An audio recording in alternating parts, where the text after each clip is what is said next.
I believe you're right. I don't think at the high school level it is an automatic first down. Okay. Most of the time you get the first down by virtue of the yardage. But also it might just be a bad angle we have on the sticks where it looks like they're lined up at the 1. It might be a goal situation anyway. Mm-hmm. And regardless, both teams are taking the long walk from the 4-yard line of one side all the way 96 yards to the 92 yards to the 4-yard line of the other as we've reached the end of the first quarter of play. 12 more minutes on the clock, and we will be back with more playoff action on the Utah County Game of the Week on KIXR and TeamHive.live, powered by Centricom.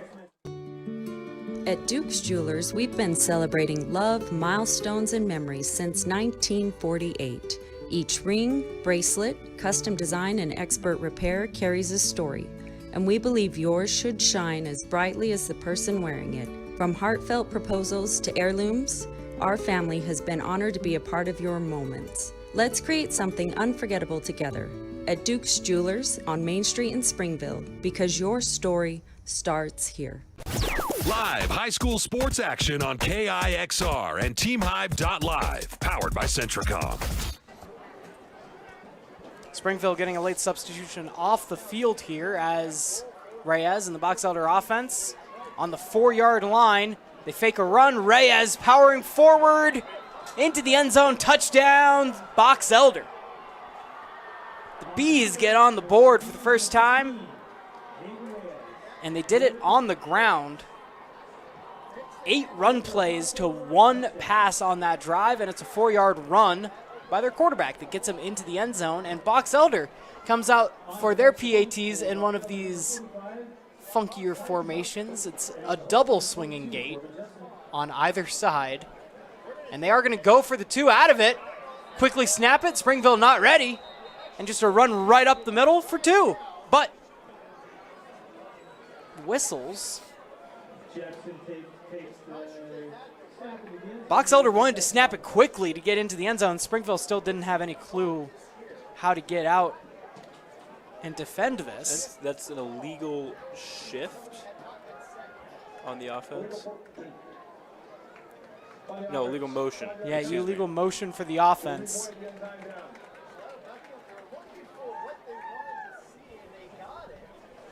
Number 22 is your normal holder. It's Corbin Jepson, who is also your main kick returner. So he's good hands. That's what makes him the holder. And he comes in to hold here for a slightly longer PAT. They do kick it. It's up and good. 14-7 now the score between Springville and Box Elder. Just underway in the second quarter of play with 11:54 to go before halftime.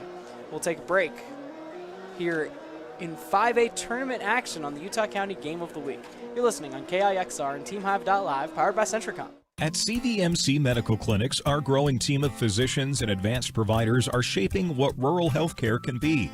With an array of specialties available in world-class orthopedic medicine, our footprint is always expanding to ensure our personalized approach is reaching as many as possible. Familiar faces and expert knowledge, all of our locations can offer your family full-spectrum care in one place. Available in Nephi, Santaquin, and Fountain Green.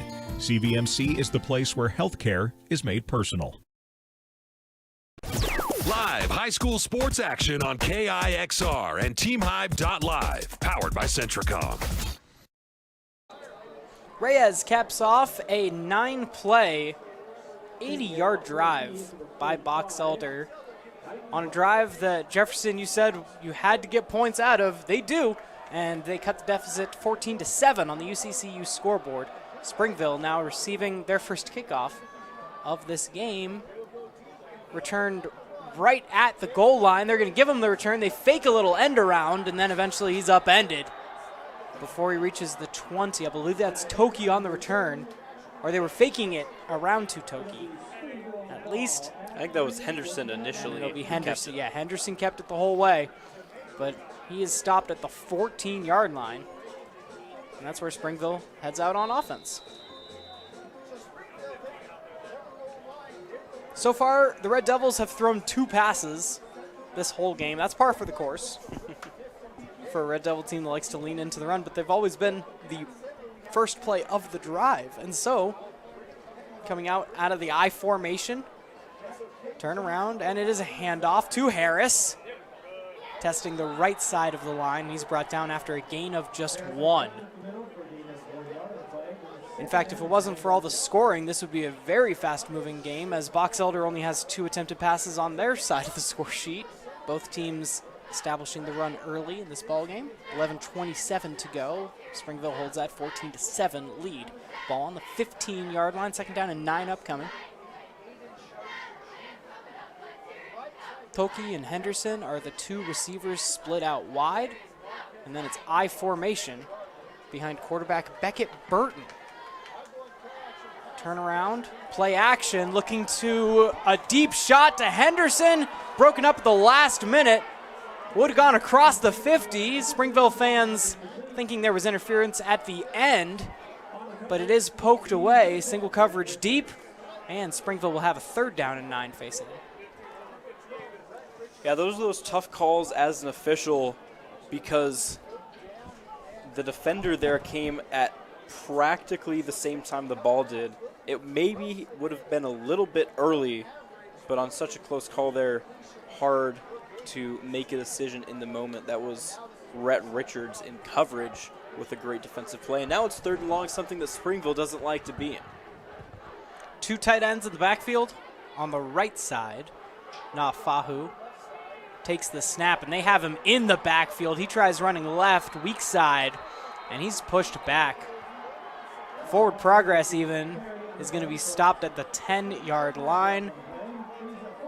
And so 3rd down and 14 will bring out the punt unit. Maybe there's just something about this side of the field.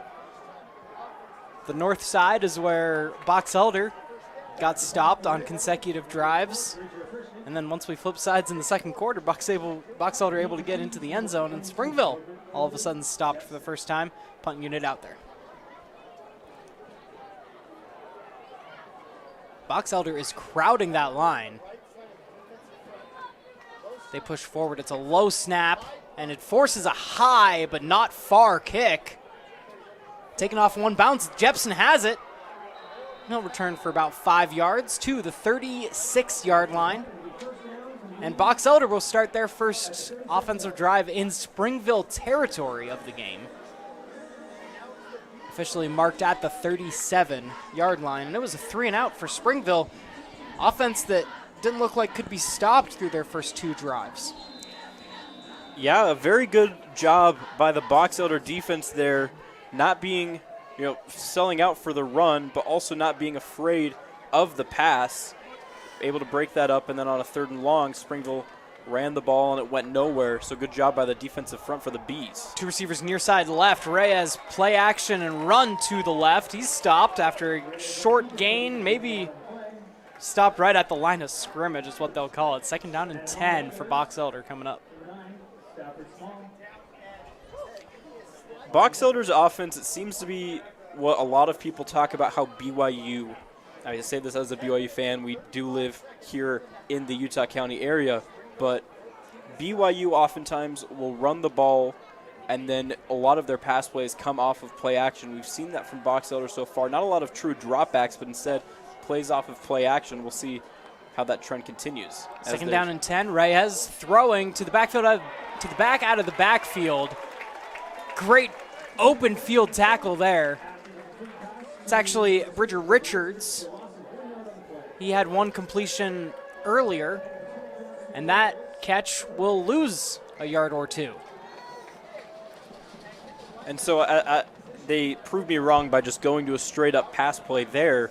But the issue is if a defense sees you immediately drop back, they know that the pass is coming, right? With play action, you buy yourself a little bit of time, and there, great job by defense. And by the way, that was Tuiono Valetti with the tackle.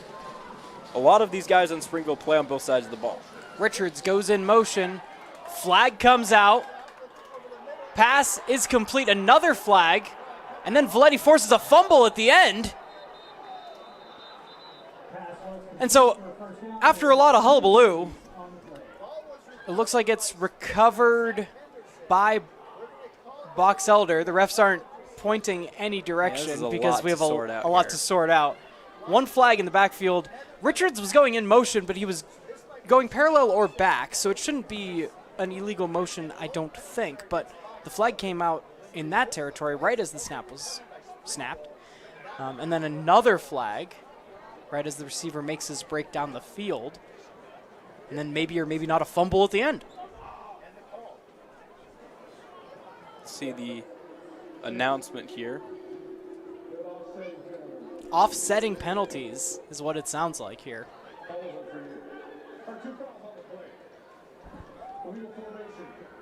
An illegal formation is the call, not illegal shift. And then defensive holding as well, right before the pass, and that maps out. And so with the offsetting penalties, it'll just be a replay of 3rd and 12, back to where we started. So with that same scenario as the last play, what does Box Elder drop? Do you drop something similar or not? Reyes claps the hands, fake the handoff, looking deep with some room. A little hand fighting at the end, but it's incomplete. Target on the play was Cameron Bushnell. And now it brings up 4th down in plus territory. But Special teams unit is coming on, but unless Cameron Little is out there, I don't think we're trying to field goal. and the problem with, even though you are in plus territory, that is 4th in such a long distance that it's not really feasible to go for it, so you force the punt there. Man in motion on the punt team, and Box Elder also with a funky formation even for their punt, coming up to field it at the 15-yard line as Toki spins out of one tackler, going from all the way to the left to the right sideline before he's pushed out of bounds. They'll spot him at the 26, and that's where Springville's offense comes right back out. Yeah, good job there on the return there by Toki. Not only able to work through traffic, but he caught that ball in traffic as well, able to give Springville a little bit of a boost. And now I'm a couple yards up from where that last drive started, but Springville hopefully not wanting to go 3 and out as we see Burton in the I formation for the 4th drive in a row. 21 personnel, 2 running backs. It's handed off to Lisiate Valetti, who's making men miss in the open field. Getting around and then finally thrown down after he crosses the 50 up to the 44-yard line for Springville. Big explosive run on 1st down. But I don't see any flags. But Springville is walking back like there is.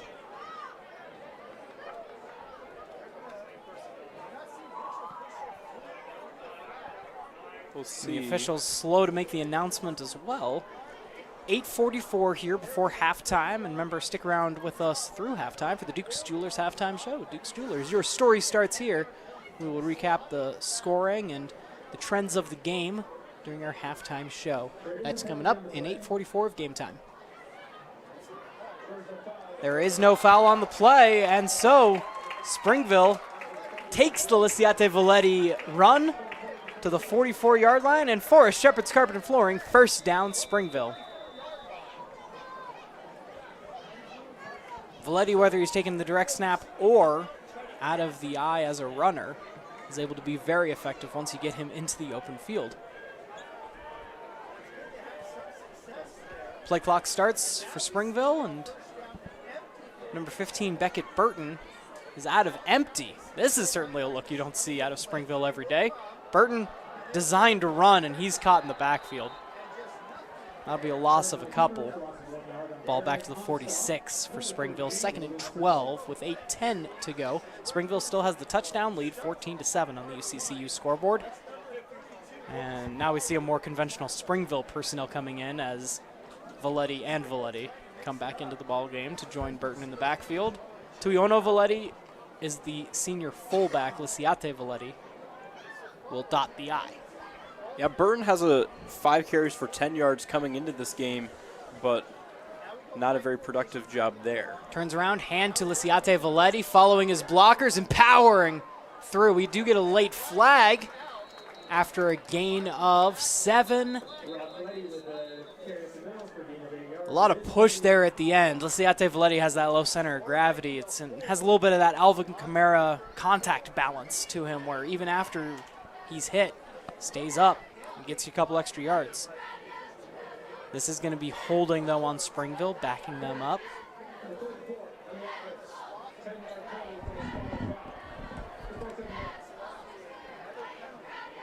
And so now with that penalty backing the Red Devils up, this is ever more so a situation they don't want to be in. Springville is an offense that is built on staying on schedule, and with 2nd and 20, then you're not very primed to be on schedule and force more into those either hoping for a long run or passing situations.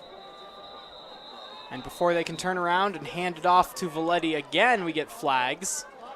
Springville, a team very dependent on staying on schedule, and a hold and now a false start are going to put them way behind the sticks.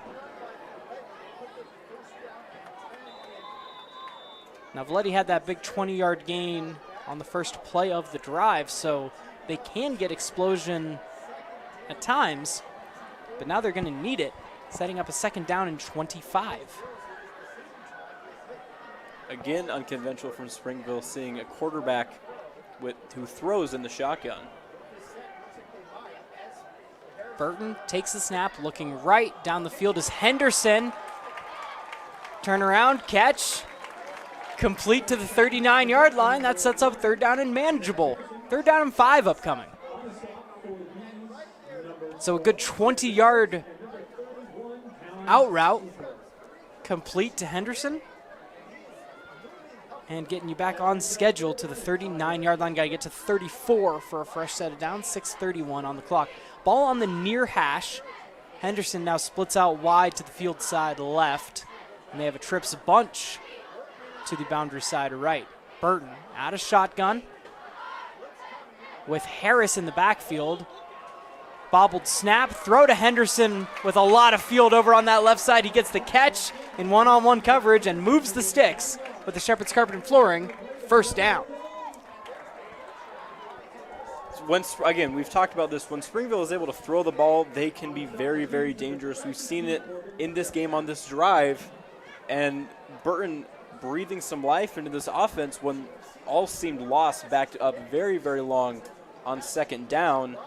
Now 1st down and 10 and knocking on the door of the red zone. Back-to-back completions to Zachary Henderson, the senior wide receiver. Run up the middle to the 26-yard line, gain of 5.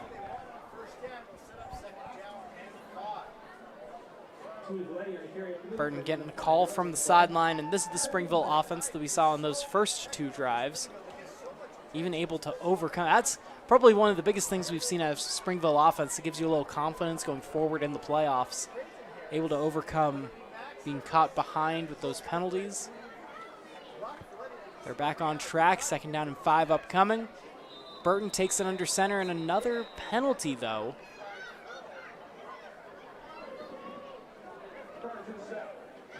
False start on Springville will back you up again. So, during the course of a long football season, we've seen considerable snaps at quarterback out of the Springville Red Devils from Bo Halverson, who has an injury, and we have not seen tonight. Lisiate Valetti, who we've seen more from the running back position than from a quarterback. Tuana Fahu, who plays tight end and edge rusher and your short yardage, QB power guy. But for the first time all season, we've seen a predominant portion of the snaps being taken by the same guy, and it is number 15, junior quarterback Beckett Burton. And just as I say it, Lisiate Valetti is back in at quarterback, running QB power on the right with a gap in front of him. Running, and sticking the stiff arm out, diving to the pylon.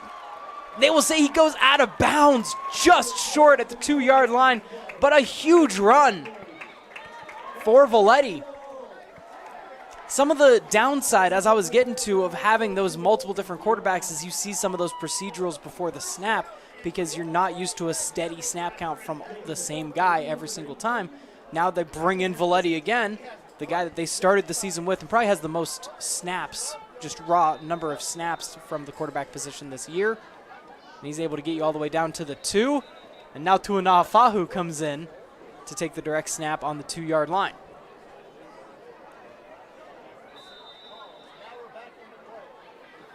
There were some play clock issues. They'll reset the play clock as we see now Afahu with a bigger frame back there behind center. Tight end on either side. Snap goes all the way to his left. He brings it in, turns around, and gets into the end zone. Touchdown, Springville.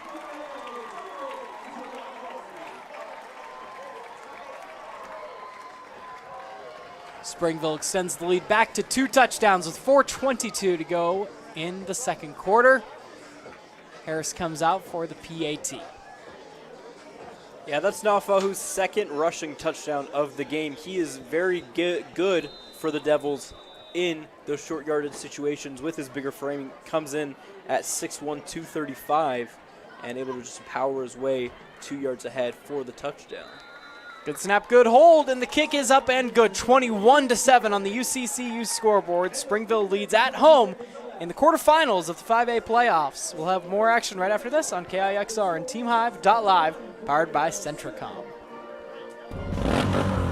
CF Moto is just the latest addition to the Jorgensen's Power Sports lineup. Whether you're looking for a side-by-side or a quad, CF Moto has what you need and at ultra-competitive prices. So stop by today and see what all the hype is about. Located at 980 South Covey Road in beautiful Richfield, Utah, or find them online at jhsport.com. And as always, you can text or call Jorgensen's Power Sports at 435-896-6408. Live high school sports action on KIXR and TeamHive.live, powered by Centricom. Now Fahu overcomes a bad snap on a goal-to-go situation and runs it in 2 yards, capping off a 74-yard touchdown drive for Springville, putting them up 21-7. Another low-line drive kick is fielded by Jepson at the 4. Good run back, good blockers in front as he gets to the 30, and a couple more falling forward to the 32-yard line, and that is where Box Elder comes out on offense with 4:16 to go before halftime. Now again, Box Elder, a pretty run-heavy offense, but with the tempo you go, 4 minutes is plenty of time to go 70 yards to score a touchdown and put yourself in good position to be only down 1 score heading into the half. 4:16 and 2 timeouts in their pocket.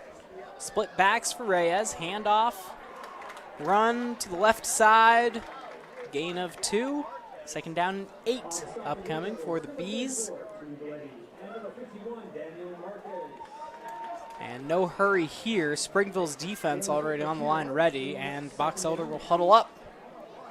Time ticking down under 4, and this is hopefully, if they can get a couple first downs under their belt, they'll go into 4-minute offense. 2 receivers top, 1 receiver bottom. Long mesh point, eventually goes to Howells for a gain of 2 more. Now Fahu in there on defense gets the stop, and it'll be 3rd and 5. So call it 2.5 on each carry. And Box Elder has a 3rd down and 5. Ball on the 36-yard line. Got to get to the 41. 1 receiver to the top of the formation. 2 receivers, field side left. Split backs on the other side of Reyes. Richards goes in motion right and whistles before the snap. Again. And this time, it'll be a timeout by Box Elder. And we'll stay right here with 3:07 to go. Richards has gone in that sort of orbit motion outside of the backfield, and he's been one of their targets that they look to also in their past sets. So on 3rd down and 5, what play do you imagine happening here? And also, what's the rationale for the Box Elder timeout? Did they see something they didn't like on defense? I think it's probably something there. Either the play call wasn't right or saw something you didn't necessarily love. But, again, you've got plenty of time, and it's a short to medium yardage situation at 3rd and 5. You could run the ball here. I would expect a play action play, fake the give to Howells and give Reyes a chance to make a play, especially in these shorter yard situations. Keep an eye on number 3, Maddox Ernest, the tight end, somewhere over the middle near the sticks. But we'll see. You would think so, but there's no I don't tight see end out Ernest there. on the field. It is Richards and Howells in the backfield. 2 receivers to the left side, 1 receiver split out right. Richards goes in motion this time from right to left in the formation. Reyes reaches the depth of his drop and then forced to run. He slides, and then Springville doesn't pull up in time. And there's a flag in the backfield in addition to the multiple flags that come in on the late hit. Again, nothing overly malicious. It's just the bang-bang of the play. Things going very fast. And Springville Springville on defense, honestly, in practice, doesn't see their quarterback take a slide very often, so maybe they're just not used to seeing it coming. This is true. But we have to clean up the flag in the offensive backfield as well. 2:56 to go. Box Elder is moving the ball.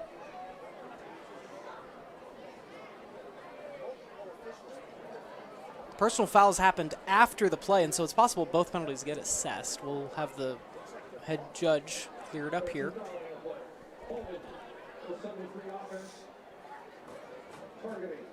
Holding on offense.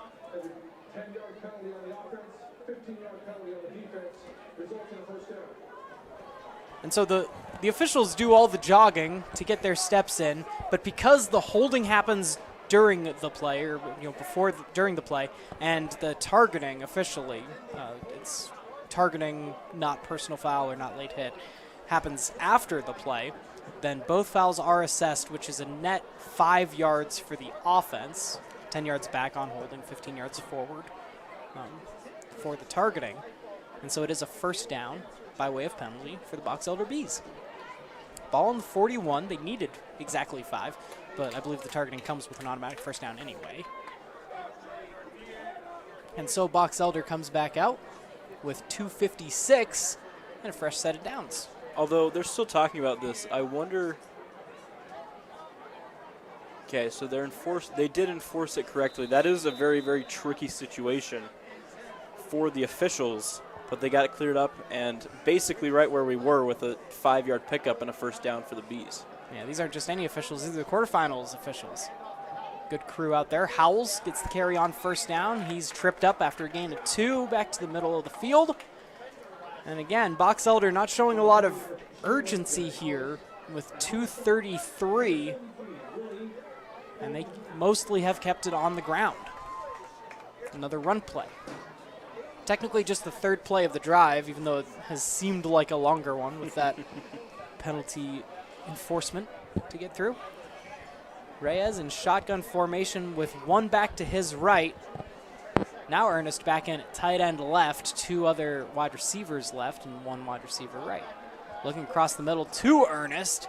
Catches and is brought down immediately. And he's going to be about a yard short. Ernst caught it at the 50. You got to get to the 49 of Springville for a first down. And so 3rd down and 1, and now Box Elder comes out with tempo. Reyes on 3rd and short, takes it, fakes the throw, runs it himself, and he'll get the first down and a couple more here.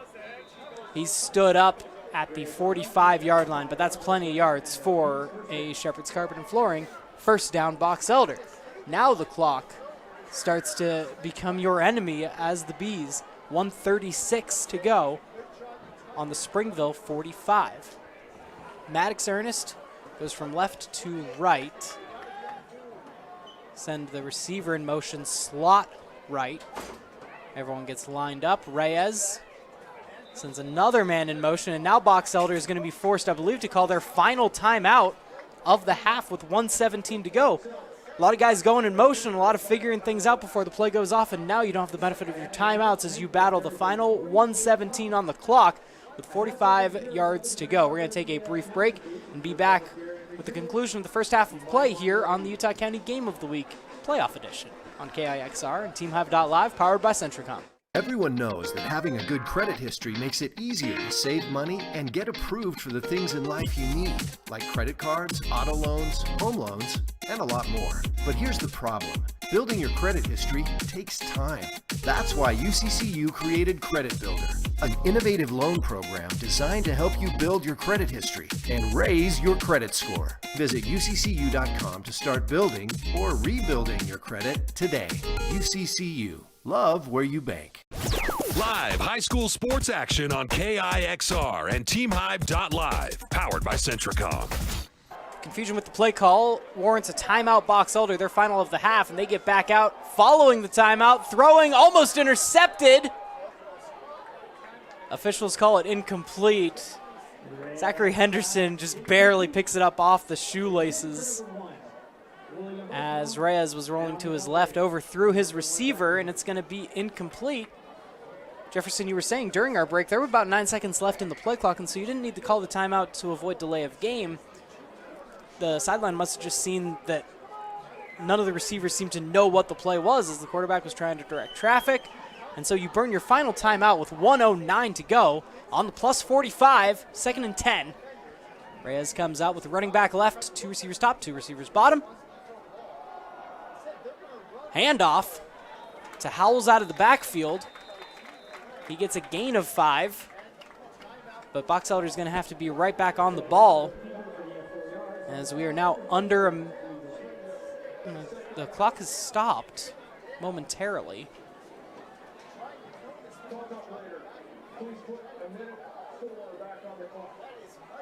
And it is a clock operator issue here at Springville High, so they're going to put a minute 4 on the clock.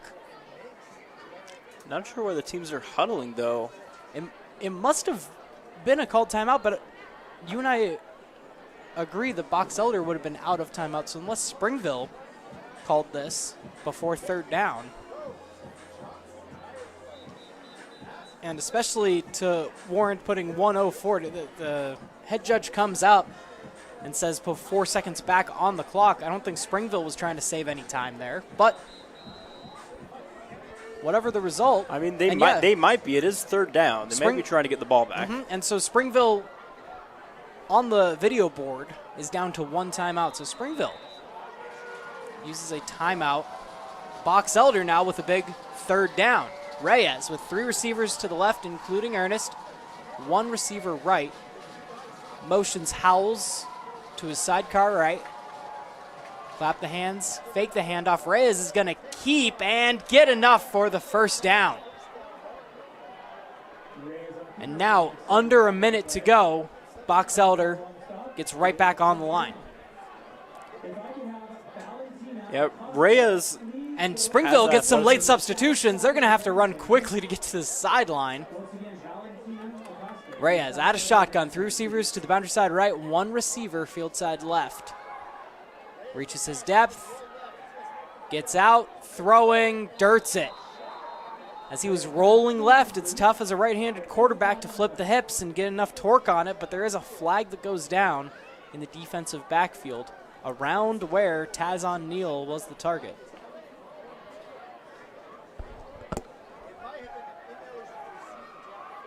"35 seconds where the clock has stopped.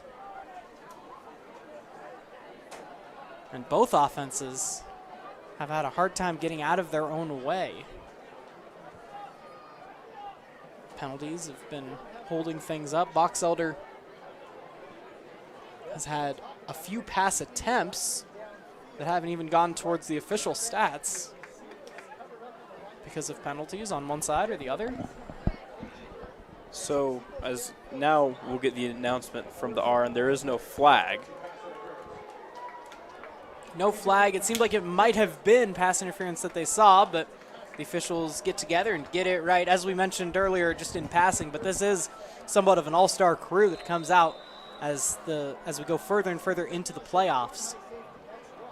And even when we go to the semifinals next week, there's an extra man added to the official crews to make sure we get everything right. Reyes is going deep down the right sideline. Incomplete, no flags. Had one-on-one matchup, and it is broken up.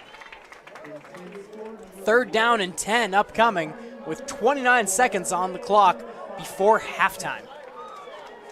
Stay tuned during our Duke's Jewelers halftime show as UCCU has been traveling around with the Utah County Game of the Week to give away a scholarship check. We have 2 scholarship recipients at Springville High tonight in our last edition of the Utah County Game of the Week for the football season, but also basketball's coming up too. So keep it right here on TeamHive.live. Reyes on 3rd down and 10. Bounces off the ref, I believe. And as Toki was trying to time his tackle, Toki ends up tackling the receiver, but the ball, were my eyes deceiving me? No, the ball hit bounced the off umpire. the umpire, standing in the middle of the field. So once it's a tipped ball, you can make contact with the receiver, but a ref tipping it does not count towards it being tipped as far as I know. Let me look that up real quick, actually. They're assessing it like pass interference, so they've made the call. It's going to be holding. Holding, not defensive pass interference. And that is even a more interesting call, because if anything, it's got to be DPI. The ball was out of the quarterback's hands. Mm-hmm.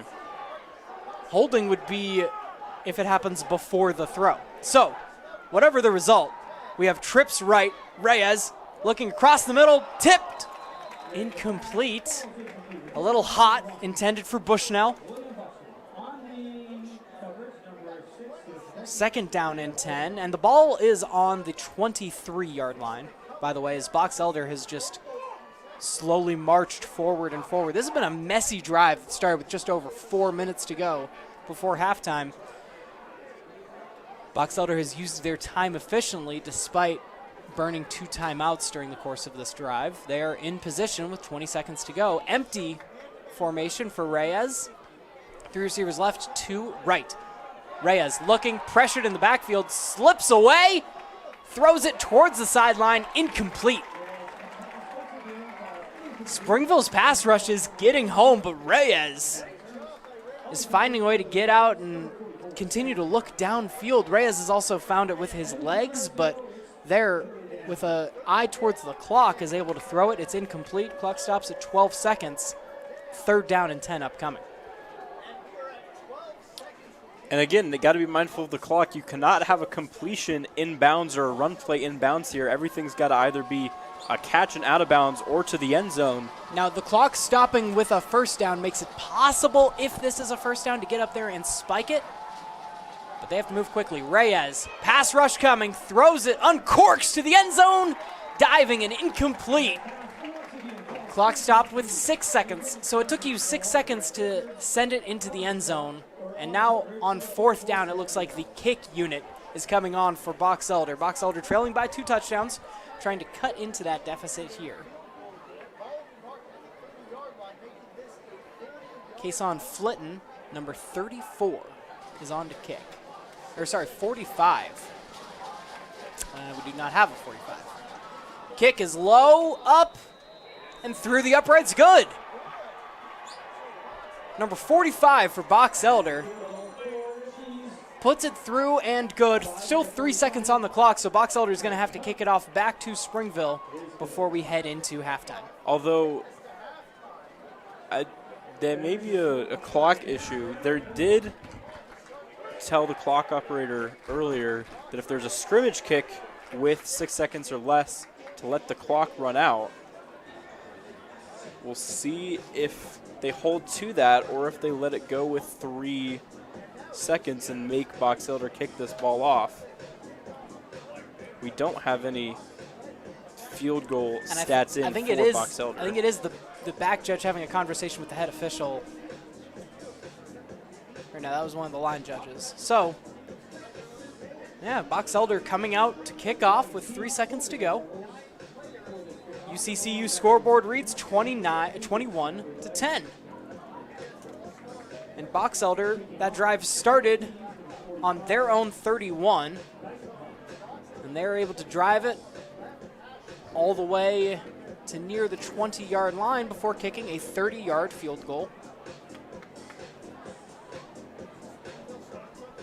And now coming out to kick off before we head into halftime. Both teams, Box Elder has had 5 drives in the first half. Springville has had 4. And they will have their 5th here with 3 seconds left on the kickoff. A sort of onside kick goes right into the arms of a Springville up man. Box Elder was also a little bit offsides on the kick, but no harm, no foul. Springville fields it cleanly, and we go into halftime like that with a lead for the home team. The third-seeded Springville Red Devils, 21. The sixth-seeded Box Elder Bees, 10. And the Duke's Jewelers halftime show is coming up next. Don't go anywhere on KIXR and TeamHive.live, powered by Centricom. Hey, y'all, just a reminder to shop Shepherd's Carpet and Flooring, offering windows and glass sales and installation, including window tinting. Shepherd's Carpet and Flooring, 410 North Main in Richfield, has a huge inventory and always sells at rock bottom prices. And Shepherd's has the service to back it all up. Click shepherdscarpets.com. Carpet, flooring, windows, and glass, and more. Shop Shepherd's Carpet and Flooring, 10 a.m. to 6 p.m. Monday through Friday. Click shepherdscarpets.com and sit back and try to wipe that big old smile off your face. Since 1947, Barney Trucking's #1 investment has been dependable truck drivers like you. That's why they provide their drivers with an opportunity to earn up to $75,000 a year driving state-of-the-art equipment. Barney Trucking is now hiring drivers in Utah, Sanpete, Sevier, Juab, Millard, Beaver, Iron, Carbon, and Emery counties. Barney Trucking offers a competitive wage, solid benefits, home daily schedules, and an excellent safety record. Apply today at barneyjobs.com. barneyjobs.com. Live high school sports action on KIXR and TeamHive.live, powered by Centricom.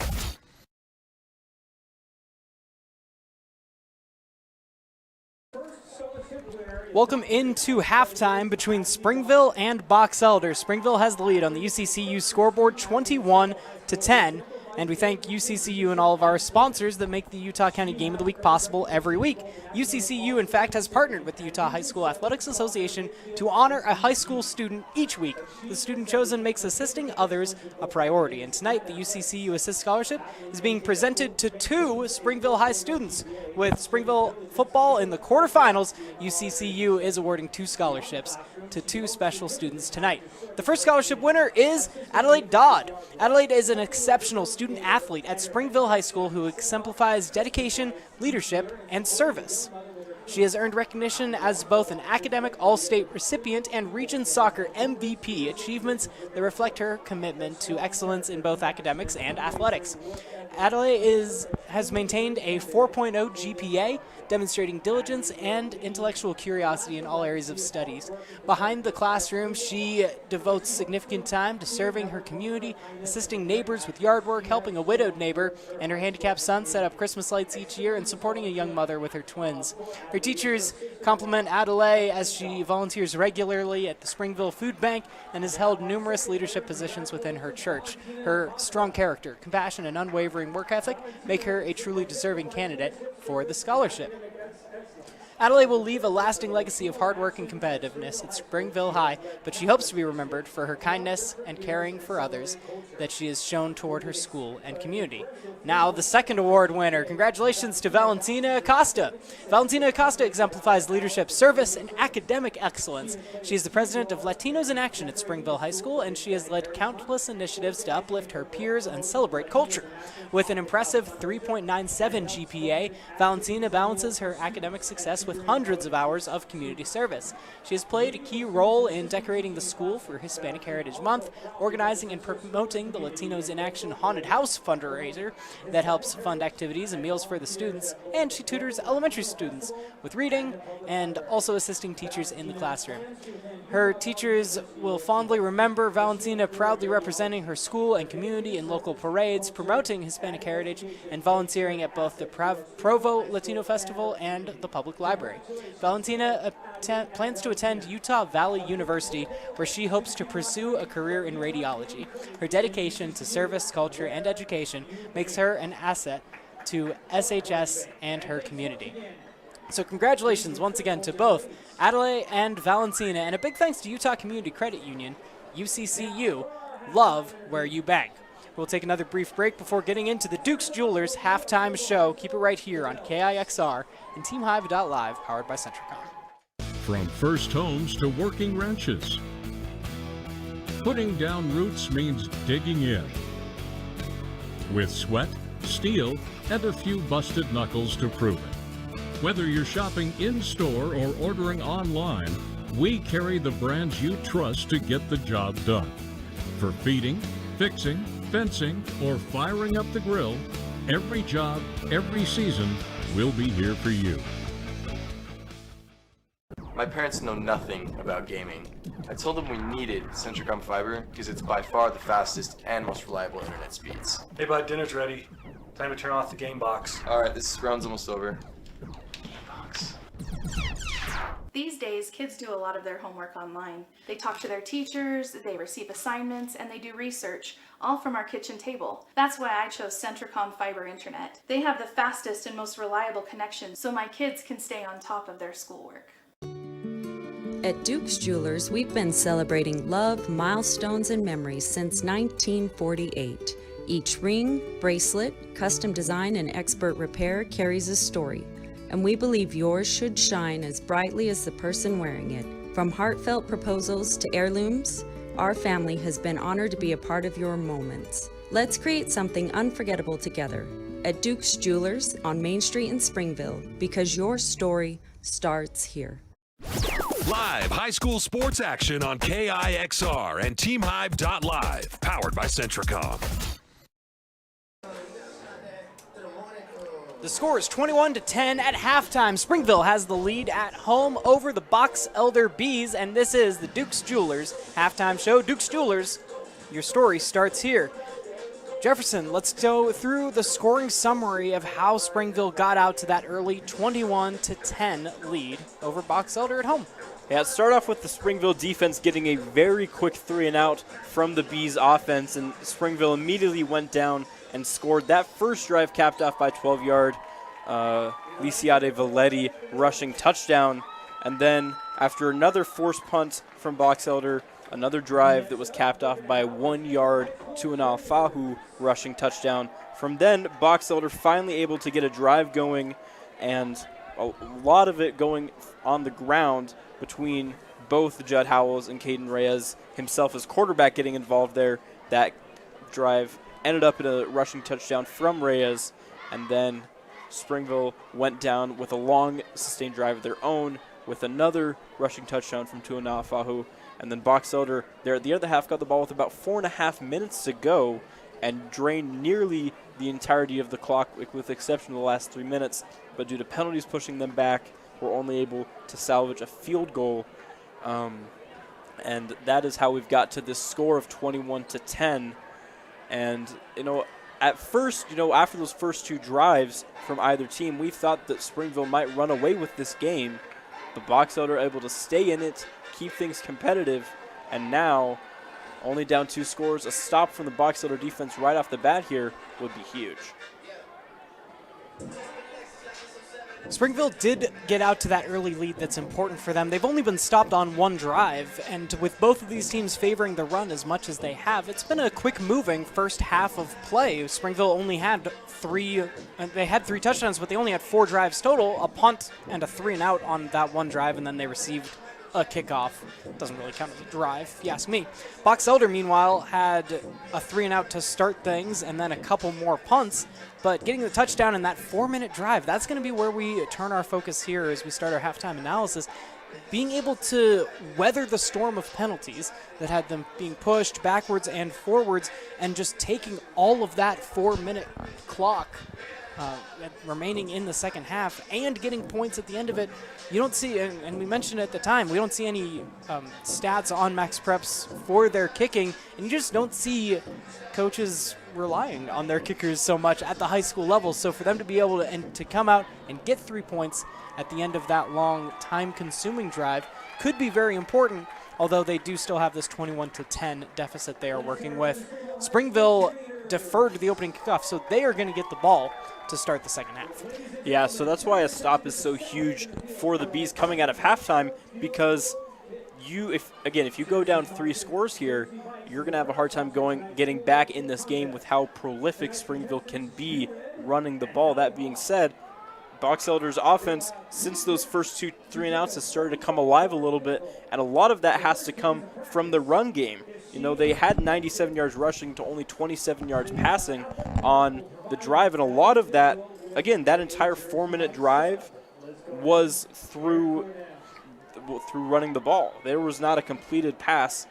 There was one completed pass for -1 yard. And one very important holding that could have been DPI or could have been ref interference isn't particularly a thing in high school football, but it got a lot of the hometown crowd fired up that a flag came in on one other pass attempt that ended up happening. But they got through and they did get that field goal. So if Box Elder is going to get a stop here coming out, what did you see their defense do on that 1 3-and-out that they did hold Springville to that they could lean on? And this is interesting because I would say it's get Springville off schedule and behind the sticks. We did see that, though, on the drive right after where Springville got very backed up and Beckett Burton was able to bring them back in with a couple of clutch throws. But it really comes down to 3rd and long, I would say. Because even on that drive, it was, 2nd and 25, but a great 20-yard pickup from Burton to Zachary Henderson made it 3rd and manageable, and Springville was able to get it. Whereas on that 3-and-out, you had a 1-yard run, then an incomplete pass, and then at that point it was 3rd and 9, and Springville with really nowhere to go. So the key, I think, is to make it not just behind the sticks, but stick with that and make it 3rd and long, and that way Springville will have a tougher time picking up the first down, and you'll be able to get your defense off the field. A little bit of a messy half for both teams penalty-wise. That's also got to be a focus of the coaches in the halftime locker rooms. Exactly, and especially I can't necessarily speak as much for Box Elder. This is the first time we've seen Box Elder this season. But as far as Springville, typically a very, very disciplined team, not really a team that we've seen a lot of penalties out of. So this is a little bit surprising. Again, maybe some of that has to do with Beckett Burton being in at quarterback, who doesn't have as many snaps as some of the other players that stand behind center for the Red Devils. But it looks to be a very, something that both teams want to clean up because, especially as we get down the stretch here, a couple bounces going each way, a couple penalties going each way can make a difference in this game. And if this game stays close, then each ensuing penalty becomes a bigger and bigger deal. Technically just a 2-score lead here as Springville holds on to an 11-point lead, 21-10 on the UCCU scoreboard. As halftime continues, you're listening to our Dukes Jewelers halftime show. Dukes Jewelers, your story starts here. Don't go anywhere. We'll have more halftime analysis after this on KIXR and TeamHive.live, powered by Centricom. At CVMC Medical Clinics, our growing team of physicians and advanced providers are shaping what rural healthcare can be. With an array of specialties available in world-class orthopedic medicine, our footprint is always expanding to ensure our personalized approach is reaching as many as possible. Familiar faces and expert knowledge, all of our locations can offer your family full-spectrum care in one place. Available in Nephi, Santaquin, and Fountain Green. CVMC is the place where healthcare is made personal. CF Moto is just the latest addition to the Jorgensen's Power Sports lineup. Whether you're looking for a side-by-side or a quad, CF Moto has what you need and at ultra-competitive prices. So stop by today and see what all the hype is about. Located at 980 South Coveview Road in beautiful Richfield, Utah, or find them online at jhsport.com. And as always, you can text or call Jorgensen's Power Sports at 435-896-6408. UCCU Mobile Banking now comes with Learn and Earn, a fun way to learn about money. Learn and Earn breaks down financial topics into fun, bite-sized games like quizzes and trivia for your entire family. Every time someone in your family completes a game, they earn points towards gift cards from Apple, Amazon, Walmart, and a lot more. The more you play, the more you learn. The more you learn, the more you earn. Visit uccu.com/learn to start learning and earning today. Y'all, just a reminder to shop Shepherd's Carpet and Flooring, offering windows and glass sales and installation, including window tinting. Shepherd's Carpet and Flooring, 410 North Main in Richfield, has a huge inventory and always sells at rock bottom prices. And Shepherd's has the service to back it all up. Click shepherdscarpets.com. Carpet, flooring, windows, and glass, and more. Shop Shepherd's Carpet and Flooring, 10 a.m. to 6 p.m. Monday through Friday. Click shepherdscarpets.com and sit back and try to wipe that big old smile off your face. Live high school sports action on KIXR and TeamHive.live, powered by Centricom. Halftime from Springville. The Red Devils lead the Bees 21-10 in this quarterfinal matchup, and you're listening to the Dukes Jewelers halftime show. Dukes Jewelers, your story starts here. The winner of this game will go on in the tournament to play at the University of Utah, and they will await the winner of Fremont and Brighton. That's the 2-7 matchup. The last update we've had on that score says 0-0 in the first quarter, but also we're waiting for updates. We're also looking around the Utah High School scoreboard in this important quarterfinals day. On the other side of the 5A bracket, you have Orem and Woods Cross, and the last update we see there is a 7-0 lead for Orem. The winner of that Orem game will play West and Bountiful, and that game did go final.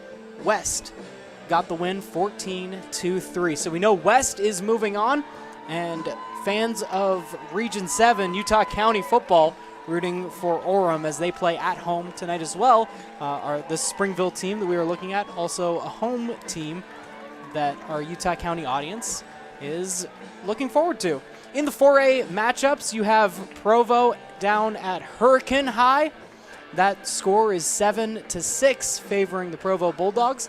Also down in 4A, you have Ridgeline leading Park City 13-0. Stansbury up on Crimson Cliff 7-0. And in the fourth quarter of action, Green Canyon and Skyline were awaiting a score there. And then finally in 6A scores, you have Corner Canyon taking down Syracuse big. Corner Canyon always the favorite around this time of the year, 56-14 final. Lone Peak and Davis are all knotted up 31 apiece in that game at the bottom of the bracket. Then you have Sky Ridge hosting American Fork. Sky Ridge up by 2 touchdowns, 14-0. And then Mountain Ridge plays Harriman, 7-0 is the score with Mountain Ridge on top. That's a look around the bracket. If you're looking on TeamHive.live for other high school football action, it is semifinal and final day the next couple weeks in the 8-man 1A, 2A, and 3A tournaments.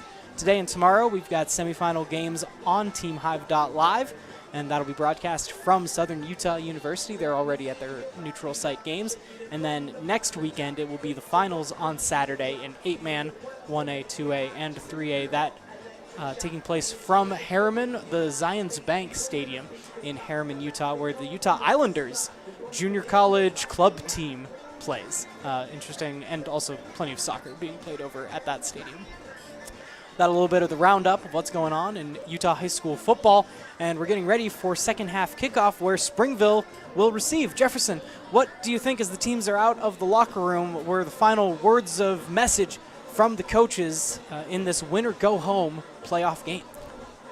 On the Springville end, it just is simple, and it's the message that Coach Dave Valetti has had to his team all year, and especially as I've talked to him a little bit, is just to focus on their identity and playing their game. That has worked for them so far, and they hope to see that continue as well, but just not getting too fancy, running the ball, going to your guys, that is helpful. And on the Box Elder end, although you expect a lot of runs up the middle between the tackles for the Red Devils, you've also shown some ability on a couple drives to be able to stifle those runs. And so it's being able to stop the run and put Springville in places they don't want to be and make them uncomfortable. We'll see how they're able to do there. But yes, this is a 21-10 game. And yes, Springville does have a chance to blow this thing open with a score off the bat here, but this game still anyone's game, and a lot of football left to be played here in Springville tonight. There's still a possibility of an all-Utah County final at the 5A level as Orem sits opposite of Springville in the bracket as far as that goes. Again, Springville would play the winner of Fremont and Brighton. Orem and Woods Cross's winner plays West. That already went final. Those semifinal and finals games are happening at the University of Utah over the next couple of weeks. Before we look too far ahead, let's look at the second half that's coming up. Springville already coming out onto the field to receive that second half kickoff.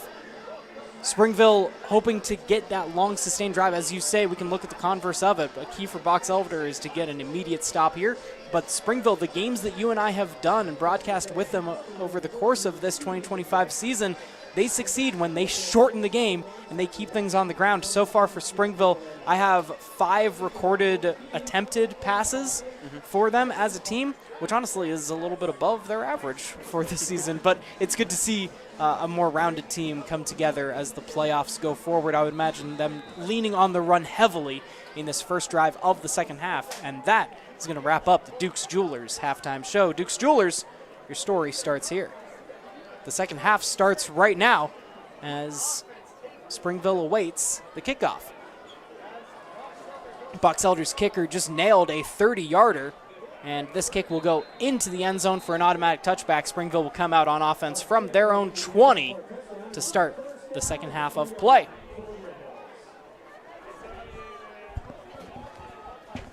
Any guesses before you look up, Jefferson? Who's the quarterback to start the second half?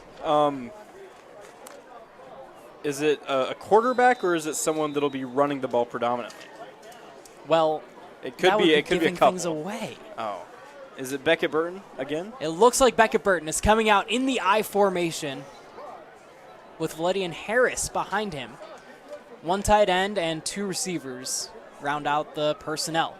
Burton turns around, handoff to Harris, just bulldozing through blockers and defenders as Max Harris is able to go forward for a gain of 3 on first down. Exactly what we expected would happen. Springville keeps it on the ground on first down. We're going to get a clock operator error here as we just get out of halftime. Officials have a brief conference. Springville's got that 21-10 lead now on the UCCU scoreboard as the third quarter gets going. 11:56 and should be counting on the clock. But I suppose we won't hit go on that until the officials tell them to go. Officials break the conference and roll the arms. Here we go, 11:45 now. Springville with the 11-point lead and the ball. Harris gets the carry on second down, weaving around. No, that is going to be Valetti, number 2, for a gain of 3. Third down and 3 upcoming. And again, it is a third down, but these third and short, when Springville has shown the ability to pick up 4 yards roughly every single time they run the ball, it's very, very manageable for this run-heavy Red Devils offense. One receiver to the top and bottom, 2 tight ends in the formation. And Nafahu takes the direct snap, lowering the shoulder and continuing to run hard all the way up to the 48-yard line. Needed 3 and got about 20 on a third down carry. It's Shepherd's Carpet and Flooring first down, and the drive continues for the Springville Red Devils. 3 plays and 3 runs so far. And 3 different ball carriers as well. Great point. Max Harris, Lisiate Valetti, and now Tuana Fahu on the 3 different runs. I mean, in this game, we've seen Max Harris, Trayton Harris, Tuiona Valetti, Lisiate Valetti, Tuana Fahu, and Beckett Burton all get chances to run the ball. Nafahu stays in to receive the direct snap, but flags before the play. I think that's going to be a delay of game. Yeah, play clock hit 0.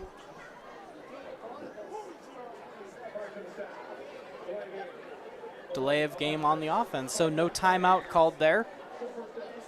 And in the second half, I think I normally like that approach where even if, it's possible the coaches just also didn't notice, but if they saw and just took the 5-yard penalty, I think that's okay here early in the third quarter and when you are at first down and running it so well. Nafahu stays in the game to receive the direct snap. 2 tight ends and a running back to his sidecar right. Takes the high snap and then follows the hole, still untouched as he goes 10, 15 yards on a first down. That was 15, 20 yards on a first down and 15. Across the 50 to the 38 of Box Elder. Yeah, back-to-back 20-yard pickups. And again, we're just on that note that you were talking about, Cole. Timeouts are extremely more valuable in the second half if you can hold on to them in case you need to try and get the ball back towards the end of the game. We'll see if that comes into play down the stretch. Lisiate Valetti awaiting the snap. It hits his left side, and Box Elder gets some good penetration there as Valetti will lose about 3 back to the 41-yard line. Still in plus territory are the Red Devils.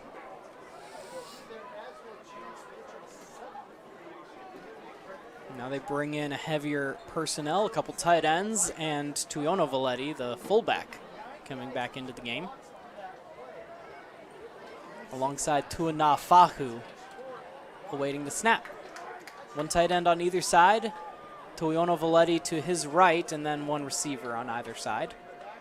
Box Elder stacking the box, awaiting the run. It is to the right side. Great push on that right side.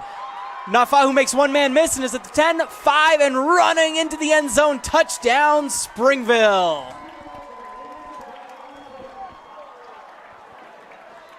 But officials coming back. That was a big hole for Nafahu. And the flag was thrown for holding about 5 yards into the run. And that right side really opened up. Nafahu delivered a hit on the last remaining defender, but that's the disadvantage of stacking that box is once you get past the second level, there isn't a third level waiting for you, or maybe just one high safety. And so one broken tackle can lead to a touchdown in that case. But a holding is what broke it in the first place, and so now it's 2nd down and 16.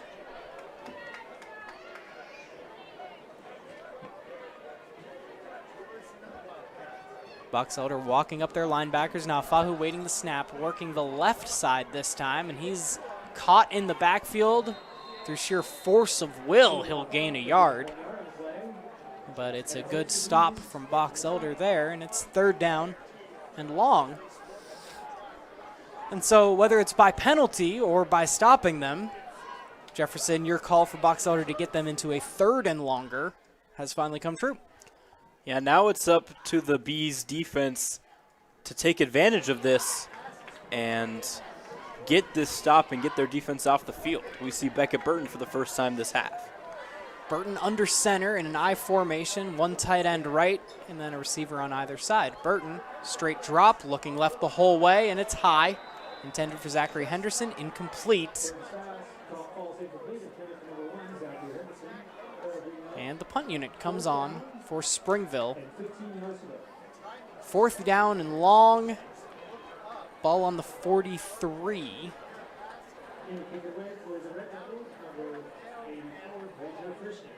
On to punt is number 84, Bridger Frischnicht. First pass of the second half goes incomplete, and that brings up the 4th down. And Box Elder gets that stop, although it took some time. High snap. Frischnicht takes a couple steps. High hang time punt.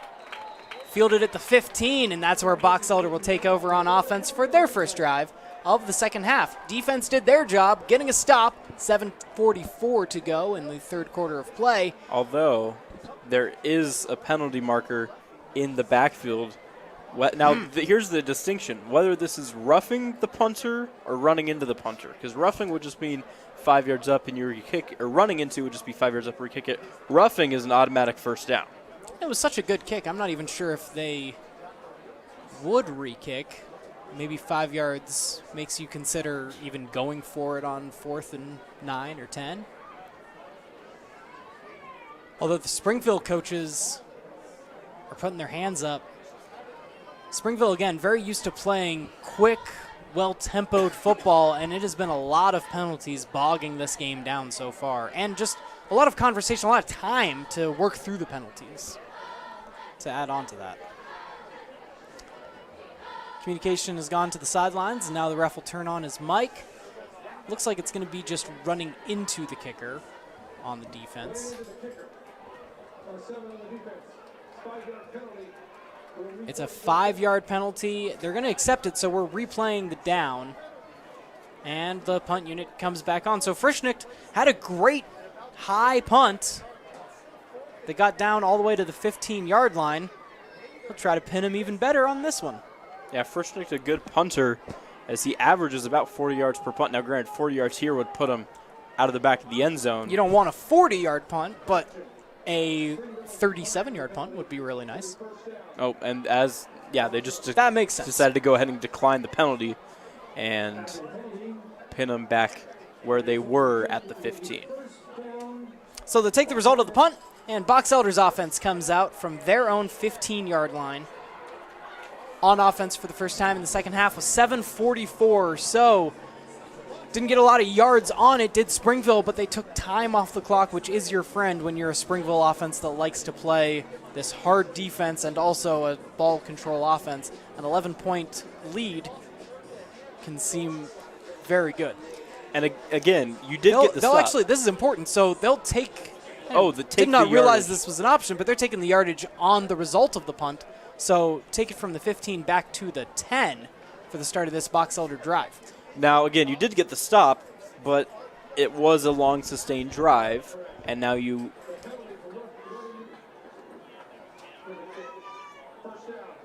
Okay, so just making the announcement that they enforced the penalty on at the end of the punt. But again, that took off quite a bit of time, and now Box Elder has a long field and needs a score. 5 down linemen for Springville to defend this condensed formation for Box Elder. They try a pitch to the right side, and Howells is brought down after a gain of a couple.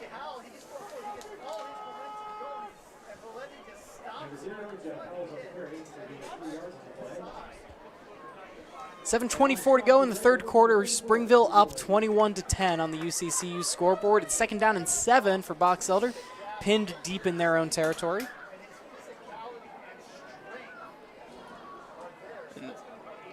Taking their time. Under here. 10 on the play clock. Box Elder, a team that can run tempo when they want to. Send a man in motion from the backfield. Reyes just going to quarterback keep it on the left side. Met by the linebackers right at that yard to gain, and he'll get it by a yard. Had to get to the 20, got to the 21, and it's a Shepherd's Carpet and Flooring first down for Box Elder on back-to-back run plays. And you've seen a lot. They've sent Richards in motion, yet he honestly hasn't touched the ball this entire game. We'll see if that comes into play later on. Yeah, Bridger Richards, I believe, had that one catch for negative yardage that they had on their field goal drive. That's a run up the middle for 2. Up to the 24-yard line. You got to get to the 31 for a first down. It's 2nd and 7 upcoming for Box Elder, still working deep in their own territory. 2 receivers to the left, 1 receiver right. Maddox Ernest goes across the formation to the right, and you have a running back behind Reyes in the backfield.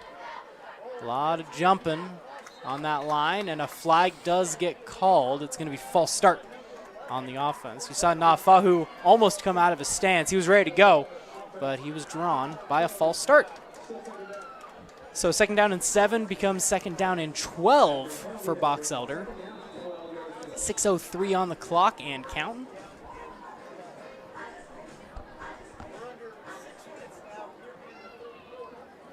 And again, long time in the huddle. 13, 12, 11, and 10 on the play clock here. Not even that. Again, you've run 4 plays and already taken 2 minutes off the clock. Reyes claps the hands, turn around, miscommunication in the backfield. He's got a look. He's going to throw, looking into defenders, and then it's bobbled and dropped by Cameron Bushnell. Good contact there by Lisiate Valetti to separate the receiver from the ball. And it is going to be 3rd and long, 3rd and 12 upcoming for Box Elder. They did get 1 first down on this drive, but as you mentioned, over 2 minutes have come off the clock, and they've only traveled 9-ish yards total.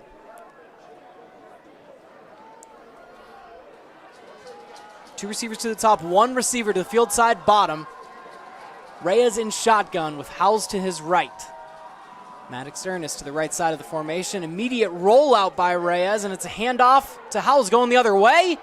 Tripped up and brought down short of the line to gain.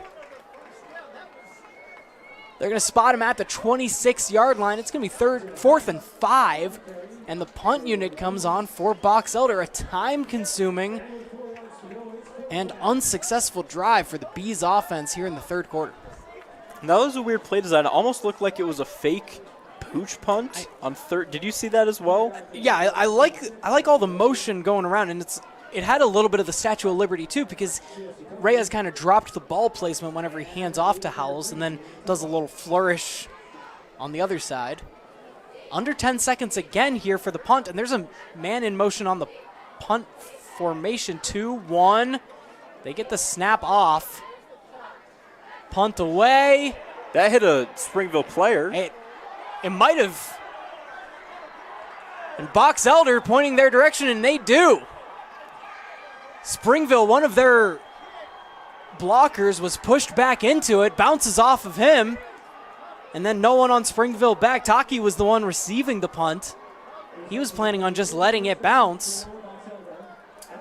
And Box Elder takes over on the Springville 25-yard line. And again, we talked about in the halftime show how penalties can sometimes be those bounces you need. Sometimes those bounces are those bounces you need in tight games such as this. And new life breathed into the Box Elder offense, and now knocking on the door of the red zone. Reyes out of shotgun, sends a man in motion. It's Bushnell. Claps the hands, looking right. Has a couple receivers in the area. He floats it. It's incomplete. Yeah, that ball was tipped at the line of scrimmage. So 4:27 to go in the third quarter. Springville holds that 21-10 lead. And now Box Elder driving from the Springville side of the 50 for the first time in the second half. First play was incomplete. Now second down and 10. 2 receivers top, 2 receivers bottom. Howells in the backfield left, and he gets the carry on second down. Springville's defense crashes in, and he's held to a gain of 5. Ball on the 20, got to get to the 15. In fact, they're going to mark him short of that even. It's on the 21-yard line. You got to get to the 15 for a fresh set of downs. Big third down now for Box Elder. Benefit from the change in momentum and change in possession on that punt. Now they're hoping to cash in with it. Reyes breaks the huddle with 13 seconds on the play clock. 1 receiver top, 1 receiver bottom. 2 tight ends. And the running back right. Play action. Reyes keeps running right. Good, stick the foot in the ground and get upfield. Needed 5, got 7, and it's a first down, Box Elder. Again, Judd Howells was by far the leading rusher for the Bees coming into this game. And so a lot of Springville's preparation coming into this game, I'm sure, was focused on stopping him as a rusher. But that opens up the run game for Caden Reyes, who has been prolific. I mean, he's been good this year, and tonight has had timely runs getting to the outside. Gunderson goes in motion to the left side of the formation. Multiple tight ends, and it's a run behind that strength. Flag comes in. You were calling for Bridger Richards to get a carry. He had that one and was strung out to the left side, but there are flags in the neighborhood of holding on this one. 3:14 to go. And it is going to be holding on Box Elder, backing them up again. 1st and 10 becomes 1st and 20. Box Elder was in the red zone for a moment, and now they're pushed back out to the 24 officially. But again, now with that being a run play, clock already running again, and we're about to hit 3 minutes left in this quarter with Box Elder still yet to score in this half. Both teams only had 1 possession so far in the second half. Clock is under 3. Box Elder switches sides. High snap. Handoff. Double pass. It's tipped. Incomplete. Zach Henderson went up, hoping for the interception, being targeted deep. Howells threw it as he came in from his receiver position. And Springville's defense was not fooled for a moment. They had double coverage even on the only route going downfield. And that's not something that's scouted for. That was Howells' first pass attempt on the season. But it is something that you are ready for and react to as a defense. So good job there by the Red Devils. Valetti, the deep safety for Springville, and it's an empty formation for Reyes on 2nd and 20. Looking deep down the right sideline. Receiver fell down, no penalty flags. And whether it was just a couple guys getting tripped up or an uncatchable ball, no flag comes in. And 3rd and 20 now. Got to get from the 24 to the 4 for a fresh set of downs. And this is about the spot where we saw Box Elder kick a field goal at that drive at the end of the half. We'll see if that comes into play. So maybe you set something up for 4-down territory, just making it an easier field goal for your kicker. We'll see what the approach is here from the Bees. Remember, only down 11, a field goal makes it a one-possession game. Kicked it from the right hash last time, so no need to center the ball necessarily. Reyes looking down the right sideline again. Single coverage. And no penalty again. A little more contact on that one between Toki and the intended receiver for Box Elder. But 4th down and long will bring the field goal unit on, and this keeps you on schedule. It was only a 2-possession game where you need a field goal and a touchdown with a 2-point conversion, so field goal is part of that math, and they trot the kicker out again. Last time, yeah, this will be a 41-yard attempt. It's a low kick, but with enough to go through. So a 40-yarder is good to end the first half, and now on their first drive of the second half, we see a 41-yard field goal for Box Elder, keeping them in this game 21-13 on the UCCU scoreboard. We'll take a short break and be back with more Utah High School football on the Utah County Game of the Week. KIXR and TeamHive.live, powered by Centricom. Dependable truck drivers like you have been Barney Trucking's #1 investment since 1947. That's why they provide their drivers with state-of-the-art equipment, ongoing training, and reliable, courteous support. Barney Trucking is now hiring Class A CDL drivers with doubles endorsement to help address our exceptional growth throughout Utah. Barney Trucking offers a competitive wage, solid benefits, home daily schedules, and an excellent safety record. Apply today at barneyjobs.com. barneyjobs.com. Live high school sports action on KIXR and TeamHive.live, powered by Centricom. Another field goal good for Box Elder. Brings them within a 1-possession game. 21-13 on the UCCU scoreboard with, importantly, 2:25 to go in the 3rd quarter. Both teams have only had 1 drive so far, as they've taken a lot of time off the clock. This kick will go into the end zone for a touchback, and Springville will come out from their own 20 yet again in this second half. Their first drive went 6 plays and a punt. Their drives so far today have gone touchdown, touchdown, punt, touchdown, punt. And again now, with only 2:25 to go here in the 3rd quarter, you have to imagine, obviously Springville wants points out of this drive, but you have to imagine that you want time off the clock almost more than anything.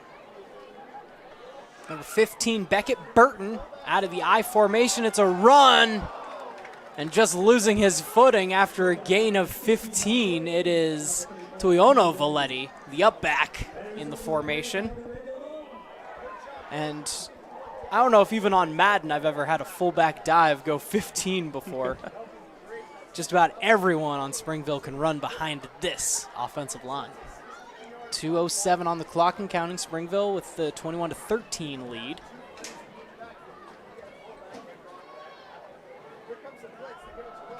Another run here on 1st and 10. This one bottled up after 1 yard.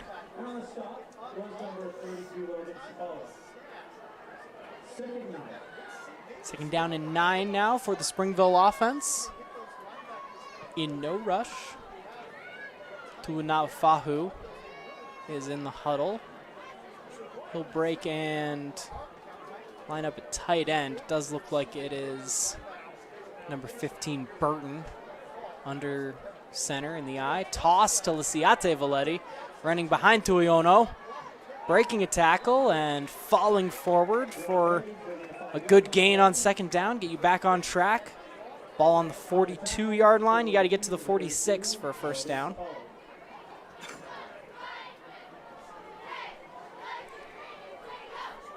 Now Springville gets in their huddle and watches the clock get under 1 minute on the third quarter. High formation again with one receiver top, that's Henderson. One receiver bottom, that's Toki. Handoff to Valetti, and he's stopped in the backfield. Box Elder gets a big stop on third down. That'll be a loss of 1 to the 41. And fourth down brings on the punt unit. Springville, back-to-back drives in the second half, has had to punt. And they will have to punt this ball before the quarter ends. There's 2 seconds more on the game clock than the play clock. So although this punt will probably be the last play of the quarter, they will have to get it off. And if this was any other team, I would go into criticism mode a little bit. We're still in the third quarter and you only have a touchdown lead. It's not the time to salt things away, but it's not so much salting away as it is just Springville's game plan. Good return here from Box Elder. Number 22, Corbin Jepson, gets the return, and then he's pushed back. Forward progress will take it out to the 36-yard line where Box Elder will take over on offense. And that is the end of the third quarter. Teams will switch sides one more time, and we will have 12 more minutes in the quarterfinals of the 5A state playoffs right after this. You're listening to it on KIXR and TeamHive.live, powered by Centricom. From first homes to working ranches, putting down roots means digging in. With sweat, steel, and a few busted knuckles to prove it. Whether you're shopping in-store or ordering online, we carry the brands you trust to get the job done. For feeding, fixing, fencing, or firing up the grill, every job, every season, we'll be here for you. Live high school sports action on KIXR and TeamHive.live, powered by Centricom. Fourth quarter coming up now. Springville holding on to a one-score lead, 21-13, and just punted back to Box Elder. So Box Elder with a 1 touchdown deficit and the ball on the 36, their own 36-yard line to start this first drive of the fourth quarter. They start with a run right into the teeth of that Springville defense, and it is stopped for a gain of just 1. Second down and 9 now upcoming.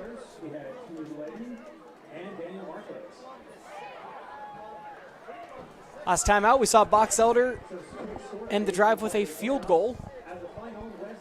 They're 2 for 2 on field goals so far today, but not sure if you're going to have enough drives left in this game to be able to settle for 3 on this one.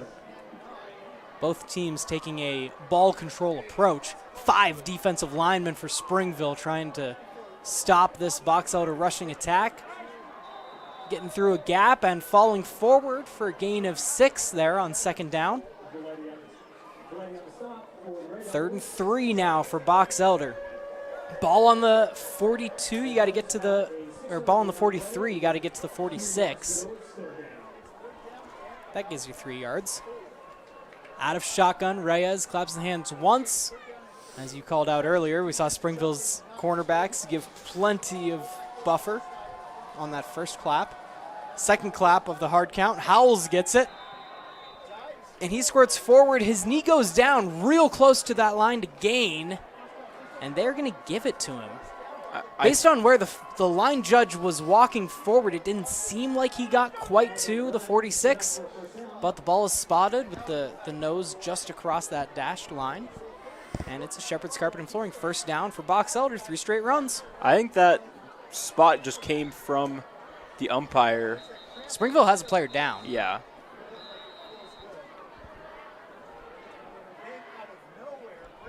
We're seeing earlier and earlier start times as we go through the playoffs as the nights get colder and colder. But see a little bit of cramping possibly for a Springville player. They get the medical staff out there, and we'll take a 30-second break. You're listening to playoff football action on KIXR and TeamHive.live, powered by Centricom. Hi, I'm Barrett Hilton with TeamHive.live, where we've created a locally run video streaming platform for Utah schools. On our website, you're not going to wade through a bunch of unrelated content. You bring up TeamHive.live and you're just going to find a lot of high school sports and events. We've created tools that make it super easy for you to create events and stream to our site. And if you ever need help with anything, you can give me a call. So I want to invite your school to join the team. If you're a Utah high school, you can stream live on TeamHive. That's TeamHive.live, powered by Centricom. Live high school sports action on KIXR and TeamHive.live, powered by Centricom. As the Springville player starts to get up, we are hearing some updates of the scores around football. Provo has a lead now over Hurricane in 4A ball. We've seen Provo a couple times on our Utah County tour. They have a long drive to get down to Hurricane, as they are the lower seeded team. But everyone will be driving up to the University of Utah Rice Eccles Stadium for the semifinals and finals the next couple weeks of play. Box Elder coming out with first down and 10, looking for a shot play deep with a step, catch, turn around, and brought down. Number 11, Landon Harding, got behind the defense, and it was Tupuo was able to get back and bring him down before Harding just walked into the end zone. And that's the kind of burst that you need off a couple straight runs. Ball on the 6-yard line, and Box Elder knocking on the door.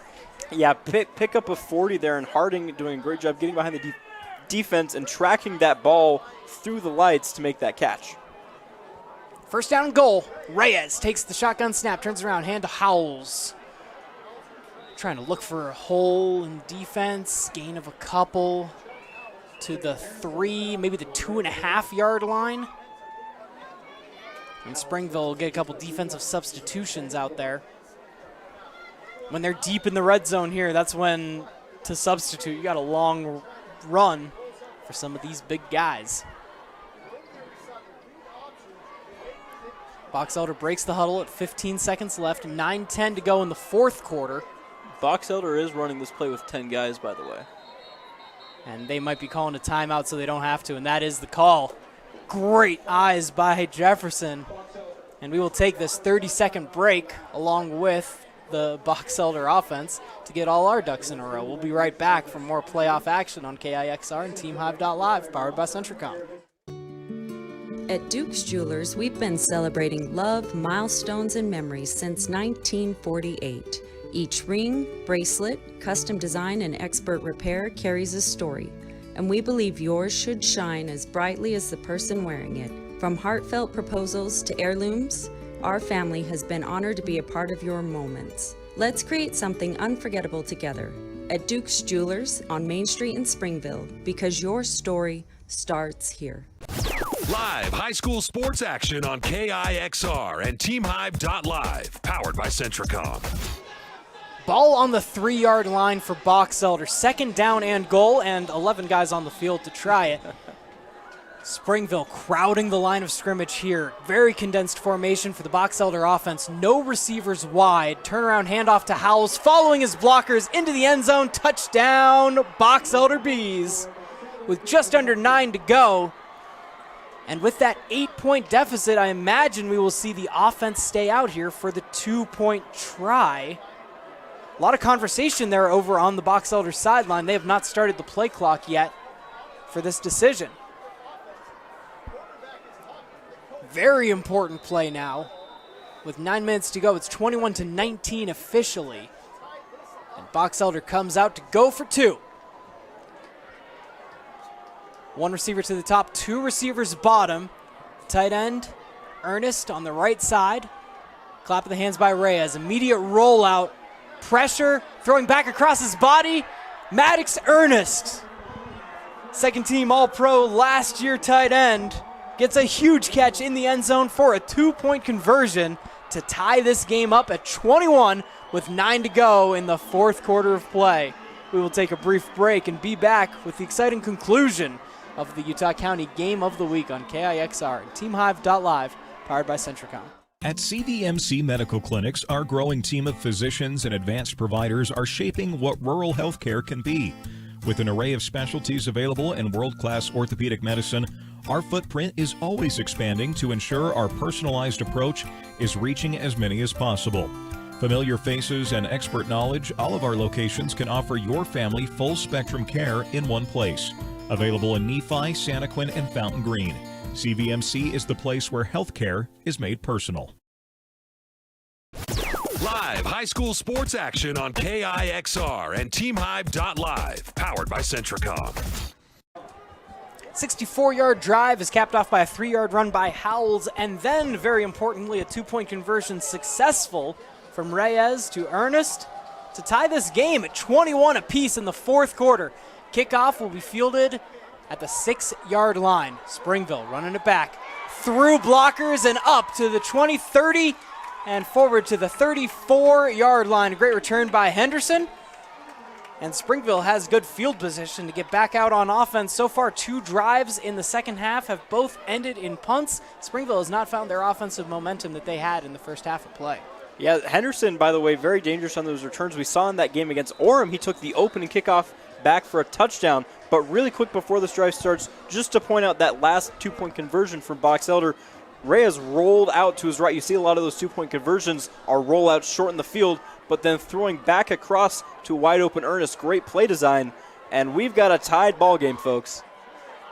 Springville starting at their own 34. It's a run play on first down with a little gap for Lisiate Valetti to gain 8. 2nd down and 2.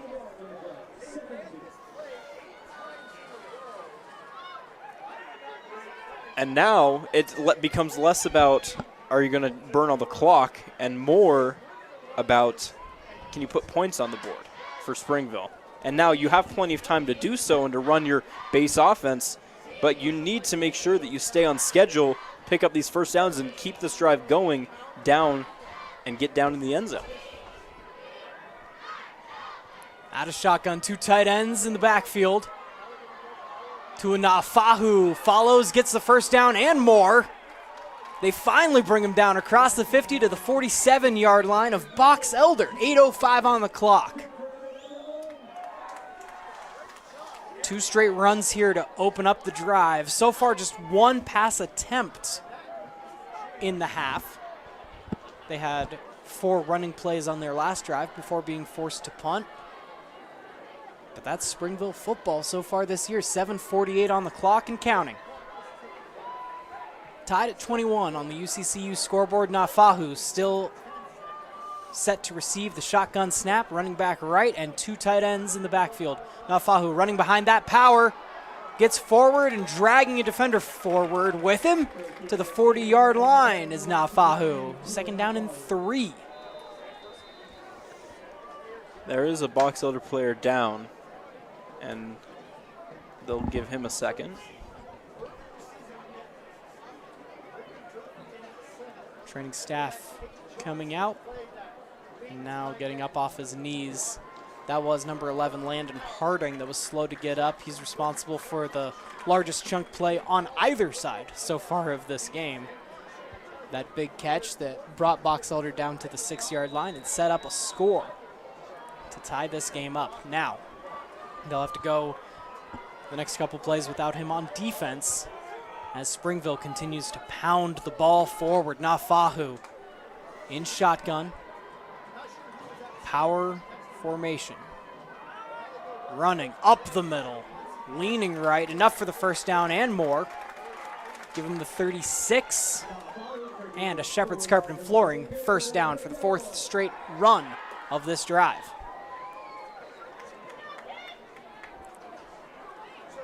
Clock now down to 6:55. And for as much as Springville can chew clock, I think that might be too tall of an order with the ball on the 36 to get all of it off. Now you start thinking that basketball math where who wants the last shot of the game. Now Fahu this time hands it off, and it's bottled up in the middle of that formation. No gain. 2nd and 10 upcoming. I believe that was Tuiono Valetti. That had the carry.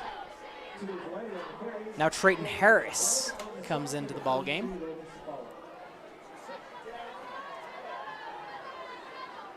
Trayton Harris, the 6'1 junior, tailback slash linebacker, comes in as one of those tight ends right. It is still Tuiono Valetti to the right side of Tua Nafahu.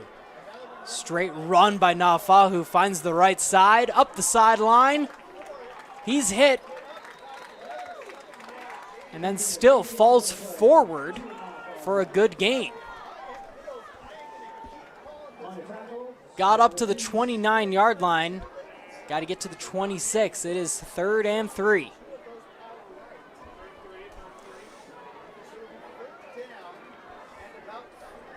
Now you have to imagine, if you're Box Elder, that this is going to be a give to now, or not necessarily a give, but now Fahu running the ball again. Every play other than the one that went for no gain has been him.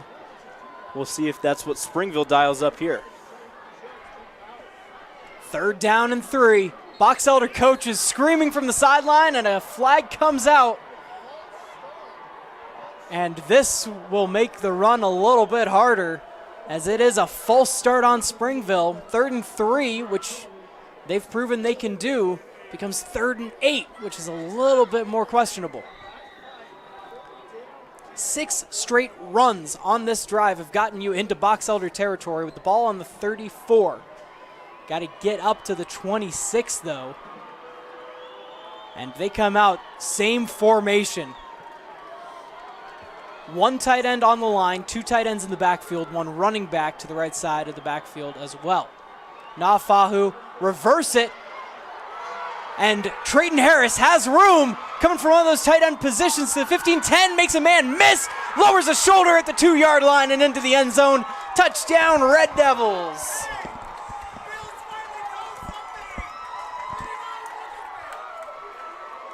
We mentioned it on the play before that when Trayton Harris came out there, he was not lined up next to Nafahu, who is in one of those tight ends in the backfield. And so as Nafahu just starts running power on the right side, stuck the handoff there, and Springville scored with 4:41 to go in the game.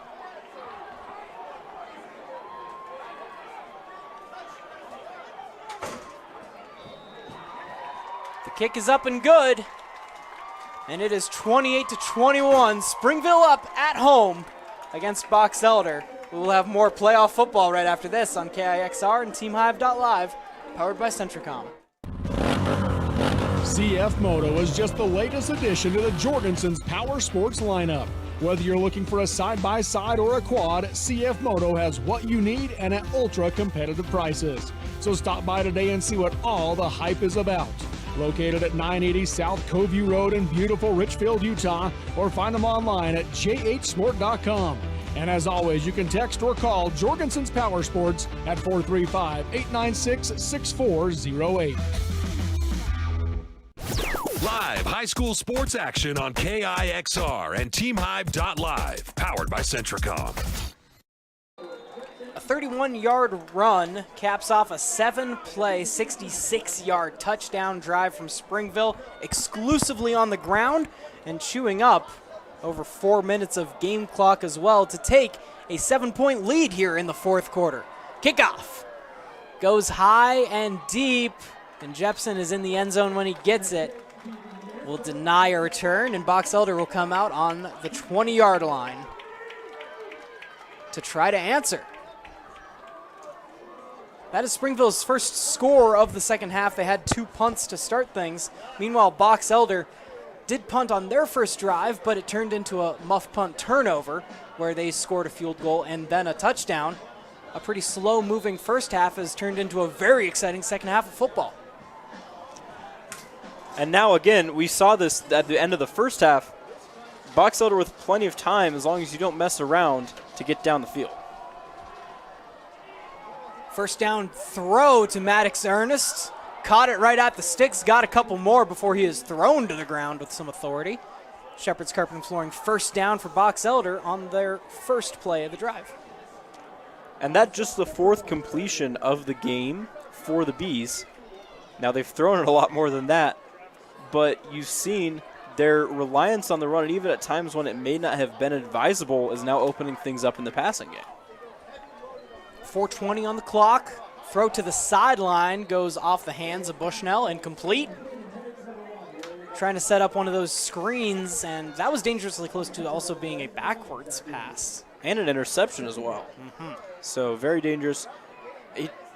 Reyes just kind of floated that one. A lot of times on those screens, you want it to be low towards the arms of the defender, but there, or no, excuse me, at the receiver, but there. Right, if you're Bo Nix, you're throwing to the defenders, as we saw last night. But hey, you can throw some screens too. That's not, sorry.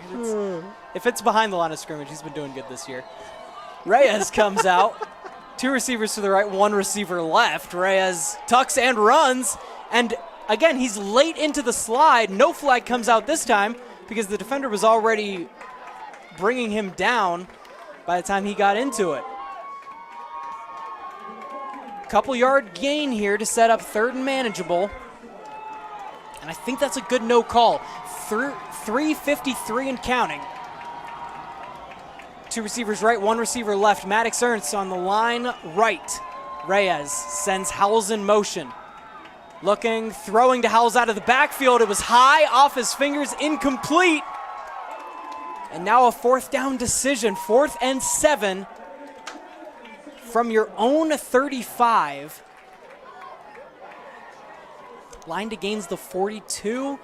They've had some good punts so far, give them a field position advantage, but even a stop, even a 3 and out for Springville sometimes takes 2.5 minutes off the clock. And remember, they did spend one of those timeouts because they only had 10 players in formation, so you can't even go and expect to get the ball back with using not very much time based on timeouts. This becomes the game. 4th and 7. Reyes rolling out to his right, looking downfield, a little comeback route, goes through the hands of Bushnell, incomplete. He was at the line to gain. If he closes the hands, it's a 1st down and a continued drive for Box Elder. Springville gets the stop. A flag comes out afterwards on the celebration, but that might do it with only 2 timeouts to go. Springville takes over on downs.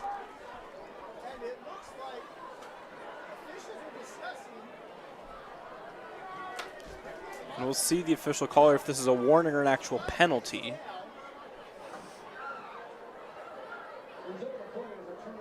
Eyes on the white hat. Is going to be proper unsportsmanlike on Springville. Will cost them 15 yards.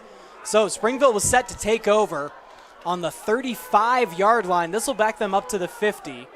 We haven't seen a lot of Springville field goals on the year, although Ben Smith, their kicker, has been perfect on PATs in games that we've seen. Don't know what his range would be. It says, it's according to Max Preps, he's 1 of 4 on the year, and his 1 make was from 38. I believe we saw that. No, excuse me. But his 1 make was from 38.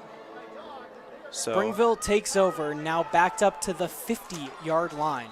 Offensive line calling out protections, and Nafahu is in to salt things away. Runs to the left side, runs into his own blocker. Gets off of that, powers forward for a gain of 4. Ball on the 46. You got to get to the 40 for a 1st down, and we will keep our eyes keen to see when Box Elder starts calling the 2 timeouts they have at their disposal. 28-21 on the UCCU scoreboard. UCCU 3:10 on the clock. And again, Springville in no rush whatsoever to get these snaps off. Play clock under 10. And Springville is lined up ready. Box Elder crowding the line. Now Fahu takes the snap, gets through the 1st level, and is taking his feet out from under him at the 2nd. I think there's a flag, and this may be a false start before the play. False start. Did not get the whistle out, and so 5 yards back. The only thing that could stop Springville at this point is just being off schedule, and that's part of it. And I couldn't catch the number, but one of those players that was lined up in those tight end / fullback, sniffer, whatever you want to call him, the H-back, moved early before the snap, and that's what the official flagged. Sometimes, you hear the quarterback give the cadence, but it doesn't immediately line up with the ball being snapped, or maybe you're just a little anxious, that can do it. And now a 2nd and 6 turns into a 2nd and 11. Yeah, with a pretty clear acknowledgement of running the football, the trenches become very important. Line judges with a good view down there. Nafahu takes it right side, carrying defenders for a gain of 6 to the 45-yard line. 3rd and 5 upcoming. 2:42 on the clock. And it is going to be, that makes a 2nd down because there was a holding penalty. So to replay. So that was 2nd down. Now 3rd down. Yeah, this should be 3rd down. And Box Elder called a timeout. Okay. So with that cleaned up, we're going to keep it right here. 2:42 to go. Box Elder calls their 2nd timeout. It is 3rd down and 5 upcoming for the Springville offense. Do you have confidence in your team to gain either 5 yards here, or do you allow them to have 2 cracks at this and go for it on 4th down? And because that's important to the 3rd down play call. It is. If you're willing to do it. I think if you're Springville, you're confident enough in your special teams and your defense, at least I would be, in them, to, if you don't pick up this 1st down, punt the ball away. Now, granted, if you do get this 1st down, even with 1 timeout left, it becomes a little more interesting. You would need 1 more 1st down after this. So something to keep your eye on. But with that, I probably, if you don't pick this up, would punt it away. That just is maybe me personally. Well, it honestly depends on the yardage situation. If it's 4th and 1, that's a lot different than 4th and 4. Head Coach Valetti is a defensive guy, and so that's probably where his tendencies lie as well. We will see what they gain here on 3rd down and 5. Nafahu, awaiting the shotgun snap, takes it, following blockers up the middle. He is stopped short. It is going to be 4th and 2. Ball on the 42. You got to get to the 40. And we'll see what the decision is coming from the sideline. Springville awaiting to see at 2:35, I think Box Elder just called their final timeout. So this gives Springville an opportunity to talk about what they're going to do. Yeah, again, now 4th and 2, this is where you get into coin flip. Because I would say 4th and 1, I feel confident enough just to go for it. 4th and 3 or more, I would have punted it. 4th and 2 gets really interesting because other than a couple of times this game, all have Springville's carries have gone for more than 2 yards. Yeah, at this point, the only thing that can stop you is a penalty, holding or false start, and if that happens, you can still punt it after that. I think you line up and go for it, because as long as you get your play off, you have a confidence you can get 2 yards, and that looks like the decision from Dave Valetti. Nuafahu is still in to receive the shotgun snap. Tuiono Valetti is the fullback to his right side, and then 2 tight ends right. Nafahu takes the snap, runs power right, has room, gets it, stays in bounds, and falls forward. He's not tackled yet to the 20, 15, down the sideline, and inside the 10-yard line is Tua Nafahu. He needed 2, and he got more. 2:25 on the clock. Clock is briefly stopped for the 1st down, and then they get it going again. 2:20 and counting. And a big 4th down pickup from the Springville offense. Leads the quarterback, Beckett Burton, back out onto the field. That 2 tight end additional formation we've seen for almost 2 full drives now in a row did its job, took time off the clock, and picked up the 1st down. Play clock has reached 0, and Springville did call a timeout. We'll take this one with 1:54 to go. We'll be back in 30 seconds on the Utah County Game of the Week as the quarterfinals come to a close from Springville, Utah. Springville has the lead 28-21, and you're listening to it on KIXR and TeamHive.live, powered by Centricom. Right now, UCCU is offering short-term savings options with incredibly high yields. Simply make a deposit, then watch your savings grow. with a fixed rate of return that's much higher than a savings account. UCCU also has great offers on jump-up options. So if rates continue to rise, you can jump up your rate and earn even more. Visit uccu.com to learn more and supercharge your savings today. UCCU. Love where you bank. Live high school sports action on KIXR and TeamHype.live, powered by Centricom. Beckett Burton is coming out onto the field, and with less than 2 minutes to go and no timeouts for Box Elder, the math tells you Springville doesn't need to run a play. That doesn't mean that they won't, and we've even seen that in a Springville game earlier this year. Yeah, it does look like they will just go to victory formation, which is the smart play with Burton there to take that snap. We'll wait for this.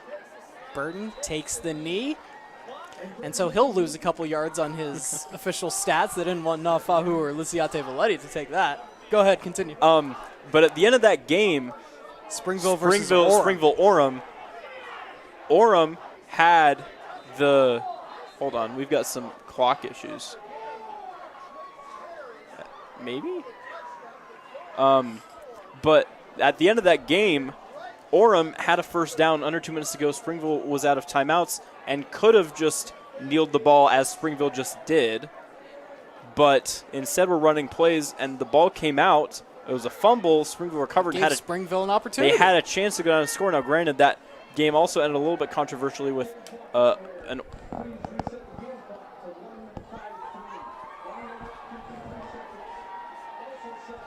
They're going to reset the game clock to 1:53 before rolling the game clock and play clock at the same time. I don't think. Again, if everything is running properly, you can just take knees and things will be fine. Yeah, I think they ran the game clock but not the play clock, and that was the issue. But Springville had a chance to go down and score, and they got close until a controversial ending for other reasons, where an Orem player kind of laid on top of a Springville receiver after a caught ball in bounds that let the clock run out. But for all intents and purposes here, you can just kneel this game away, and it looks like that is what the Red Devils will. Well, hold on now. Now they're, as I say that, they're now lining up in formation. And that's Noafahu back in this power right formation. Takes the snap. They take time off the clock, running up the middle. He's brought down. It doesn't look like a fumble. But again, with under 1:02, 1:01, 1 minute to go, it's third down. And the game clock, play clock disparity is less than 40 seconds. And even the players out there are signaling over to the sideline. We can just take this last knee and move on in the playoffs. 28-21 for Springville. Just one knee away from getting to the semifinals. It's under 40 seconds.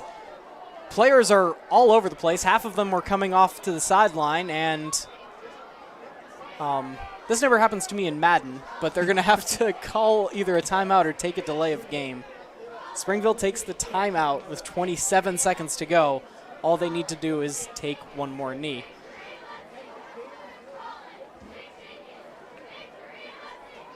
And yeah, not without intrigue in the final minute to go, but it does come back to that Tua Nuafahu run on 4th down and 2.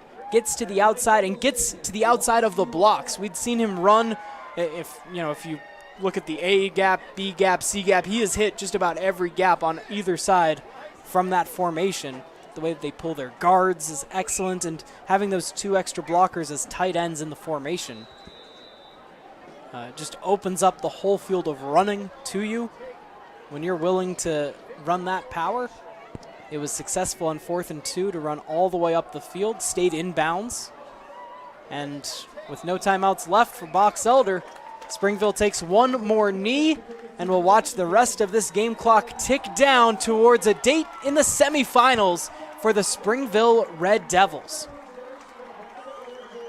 Box Elder puts a bow on a great turnaround season for them, but they come up just short as a turnover on downs on their own 4th down attempt gives the ball back to Springville, and eventually that is a good decision because Springville can run out that clock when given the opportunity under 4 minutes. 000 is on the scoreboard, and a final score from Springville, Utah, 28-21. We'll be back with post-game action right after this. You're listening to KIXR, TeamHive.live, powered by Centricom. Hey y'all, just a reminder to shop Shepherd's Carpet and Flooring, offering windows and glass sales and installation, including window tinting. Shepherd's Carpet and Flooring, 410 North Main in Richfield, has a huge inventory and always sells at rock bottom prices, and Shepherd's has the service to back it all up. Click shepherdscarpets.com. Carpet, flooring, windows and glass and more. Shop Shepherd's Carpet and Flooring, 10 a.m. to 6 p.m. Monday through Friday. Click shepherdscarpets.com and sit back and try to wipe that big old smile off your face. Since 1947, Barney Trucking has built a reputation of unparalleled customer service and satisfaction in the trucking industry. Barney Trucking is now hiring drivers statewide, including Beaver, Millard, Sevier, San Pete, Juab, Carbon, Emery, Utah, and Salt Lake counties, as well as many other locations. The job includes a home daily schedule, excellent pay, benefits, training, retirement, a positive work environment, and requires a Class A CDL license with doubles endorsement. To apply, go to barneyjobs.com. That's barneyjobs.com. From first homes to working ranches. Putting down roots means digging in. With sweat, steel, and a few busted knuckles to prove it. Whether you're shopping in-store or ordering online, we carry the brands you trust to get the job done. For feeding, fixing, fencing, or firing up the grill, every job, every season, we'll be here for you. At Duke's Jewelers, we've been celebrating love, milestones, and memories since 1948. Each ring, bracelet, custom design, and expert repair carries a story, and we believe yours should shine as brightly as the person wearing it. From heartfelt proposals to heirlooms, our family has been honored to be a part of your moments. Let's create something unforgettable together at Duke's Jewelers on Main Street in Springville, because your story starts here. Live high school sports action on KIXR and TeamHive.live, powered by Centricom. Quarterfinal action in the UHSAA 5A state tournament. Springville comes out on top in their home high school field. Sports action on KIXR and TeamHive. And they beat Box Elder 28-21. Final score. Box Elder made it interesting. They had a big explosive play get down to the 6-yard line, followed it up with a touchdown and a 2-point conversion to tie the game at 21. But after that, Springville just went into ball and clock kill mode after holding a 21-10 halftime lead and seeing it go down to a 21-21 tie game. Springville finally scored on their third drive of the second half. Both teams favored taking the clock down.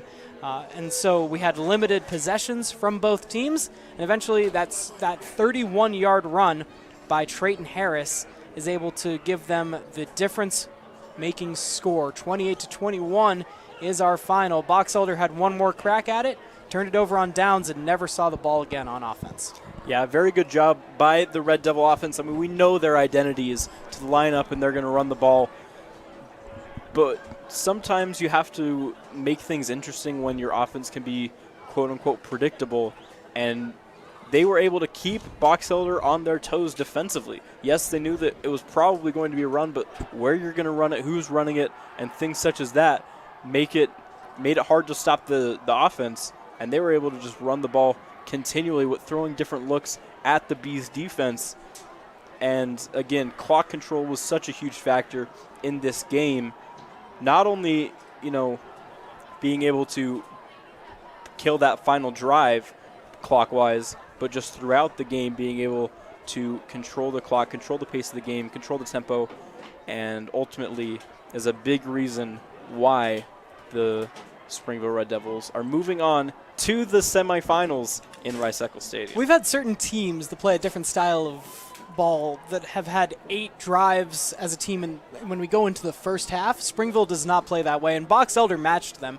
Springville had 4 drives in the first half. They had 4 drives in the second, and they ended the game with the ball. That last drive didn't even end. The clock ran out on them, which is what they wanted to do, as they were able to take it all the way to 0-0s on the clock. Their second half drives went punt, but then touchdown, and let's highlight Tuana Fahu who had the first 4 carries of that final drive, and his 4th one on 4th down and 2 went all the way up the sideline for needed 2, got about 22 on it or more to get inside the 10, and that ends up setting them up to be able to take 3 knees and get this win. Exactly. Both of those last 2 drives in the second half was primarily dominated by Tuana Fahu, just going and running the ball. That last drive, primarily up until they got down into 1st and goal after that big run, was him. Other than that, the second to last drive was Tuana Fahu the entire way. You had one mix-up handoff to Iona Valetti that didn't go anywhere, and then obviously on that same formation, the mix-up handoff to Trayton Harris that went for 6. It was the difference maker in this one. But Naafahu played a very good game. I mean, obviously also making an impact on the defensive end as well. But offensively, that's the interesting thing with Springville. They are going to line up and run the ball most plays. I mean, they only attempted definitely under 10 passes this game. I'd have to go back and look, but my guess is probably they had 5 in the first half. 6. By my count, I only see 1 pass in the whole second half. So 6, they threw the ball 6 times the entire game. And sometimes you think that would be predictable, but the way that they mix up their formations, their looks, who's the ball carrier, different eye candy things for a defense to worry about, it makes it hard to stop this offense. I mean, they ended the game with over 300 yards rushing. And so if you have an offense that can be as prolific as that, and obviously we saw some passing plays that were needed and timely from Beckett Burton, but when your running game can be as explosive as Springville's was tonight, teams are going to have a hard time stopping it. Do you think the Browns could beat the Jets this weekend if Myles Garrett had 7 rushes in a row just out of that formation? I mean, it would be maybe interesting with one to see. handoff to Quinshon Judkins. I mean, that's what you have to compare it to, because he makes such an impact on both sides of the ball. And I think that's part of why I love football at the high school level, because you have players that just make impacts all over the place.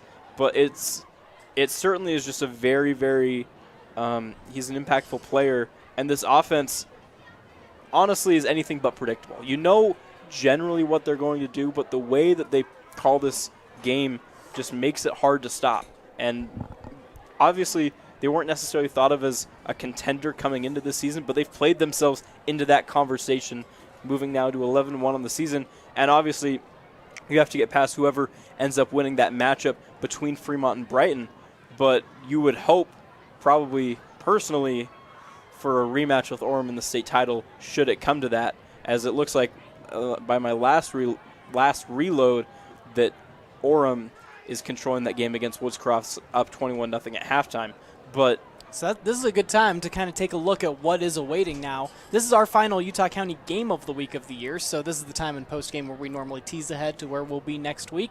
It is the neutral site games after this at Rice Eccles Stadium. Springville has already punched their ticket for one of those games. Fremont and Brighton started an hour later than this game, and so that game is still going on, and especially with the speed at which Springville plays their games, that game is still early in the first half. Meanwhile, it's Orem versus Woods Cross and West and Bountiful on the other side. West already got that win, and Orem is in control of the other game. That looks to be your 5A semifinal matchup, and this is really a good time to look back even at last year. Both of these teams making giant leaps into 2025. Box Elder was surprised by Granger in the first round of the 2024 tournament, and Springville they were the lower ranked team. They were the lower seed against Timpview, but they were embarrassed 59-24 in the second round of the tournament last year. So Springville comes into the season, as you mentioned, they were picked 3rd by the Deseret News coaches poll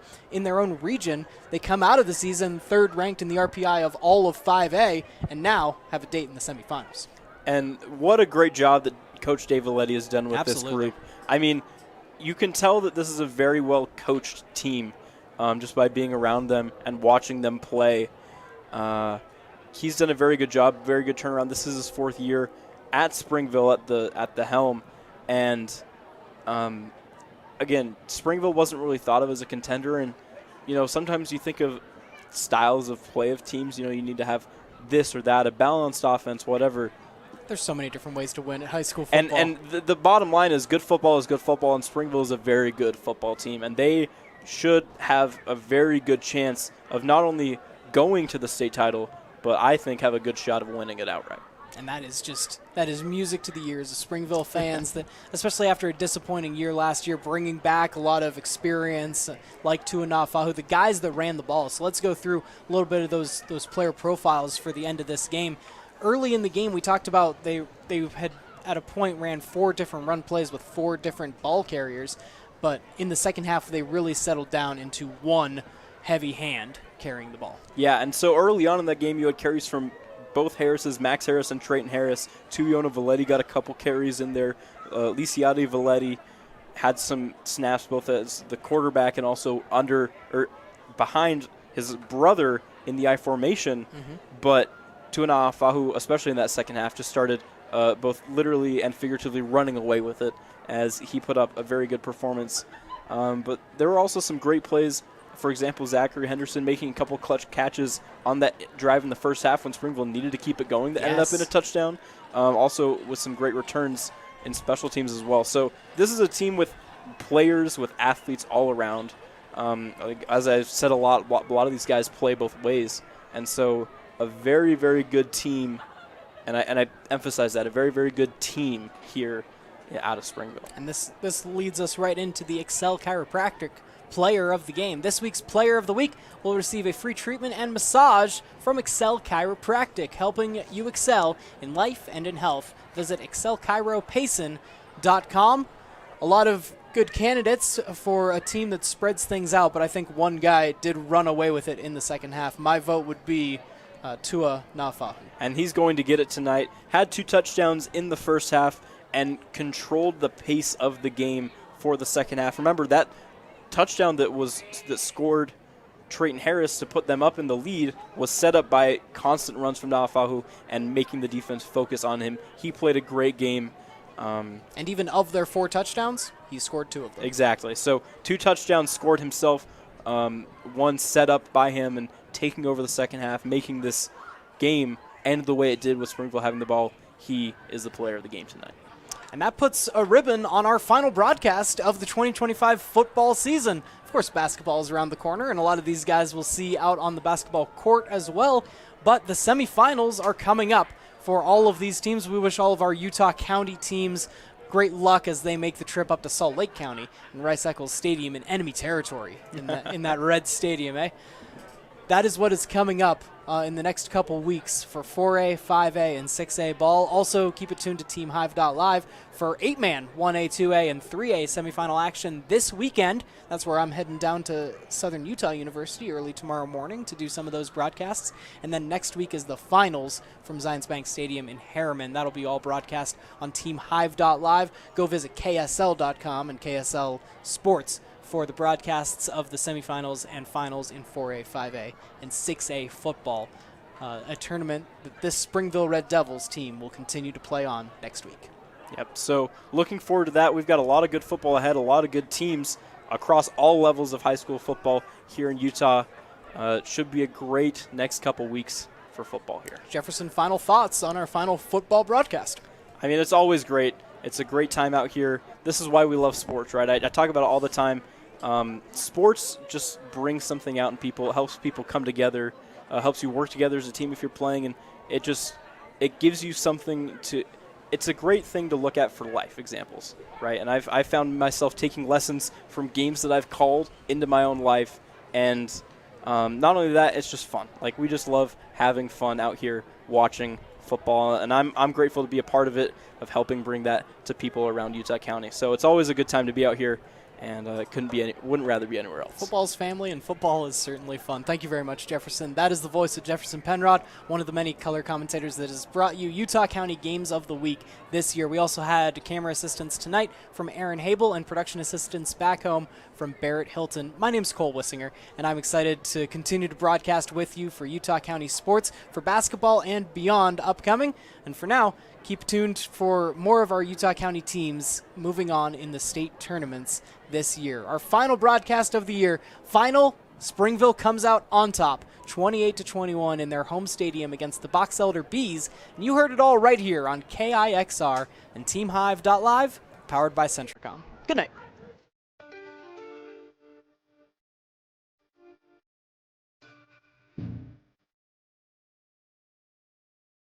You've been listening to exciting high school football action on Central Utah's sports leaders, KIXR and TeamHive.live, powered by Centricom.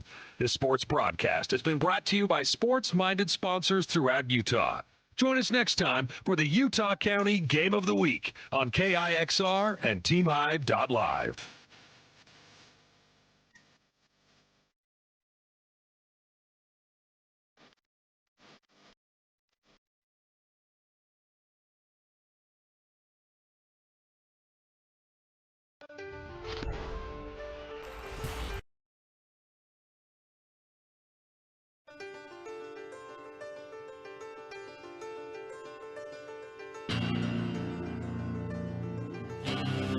You've been listening to exciting high school football action on Central Utah's sports leaders, KIXR and TeamHive.live, powered by Centricom.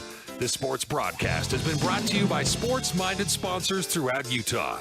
Join us next time for the Utah County Game of the Week on KIXR and TeamHive.live.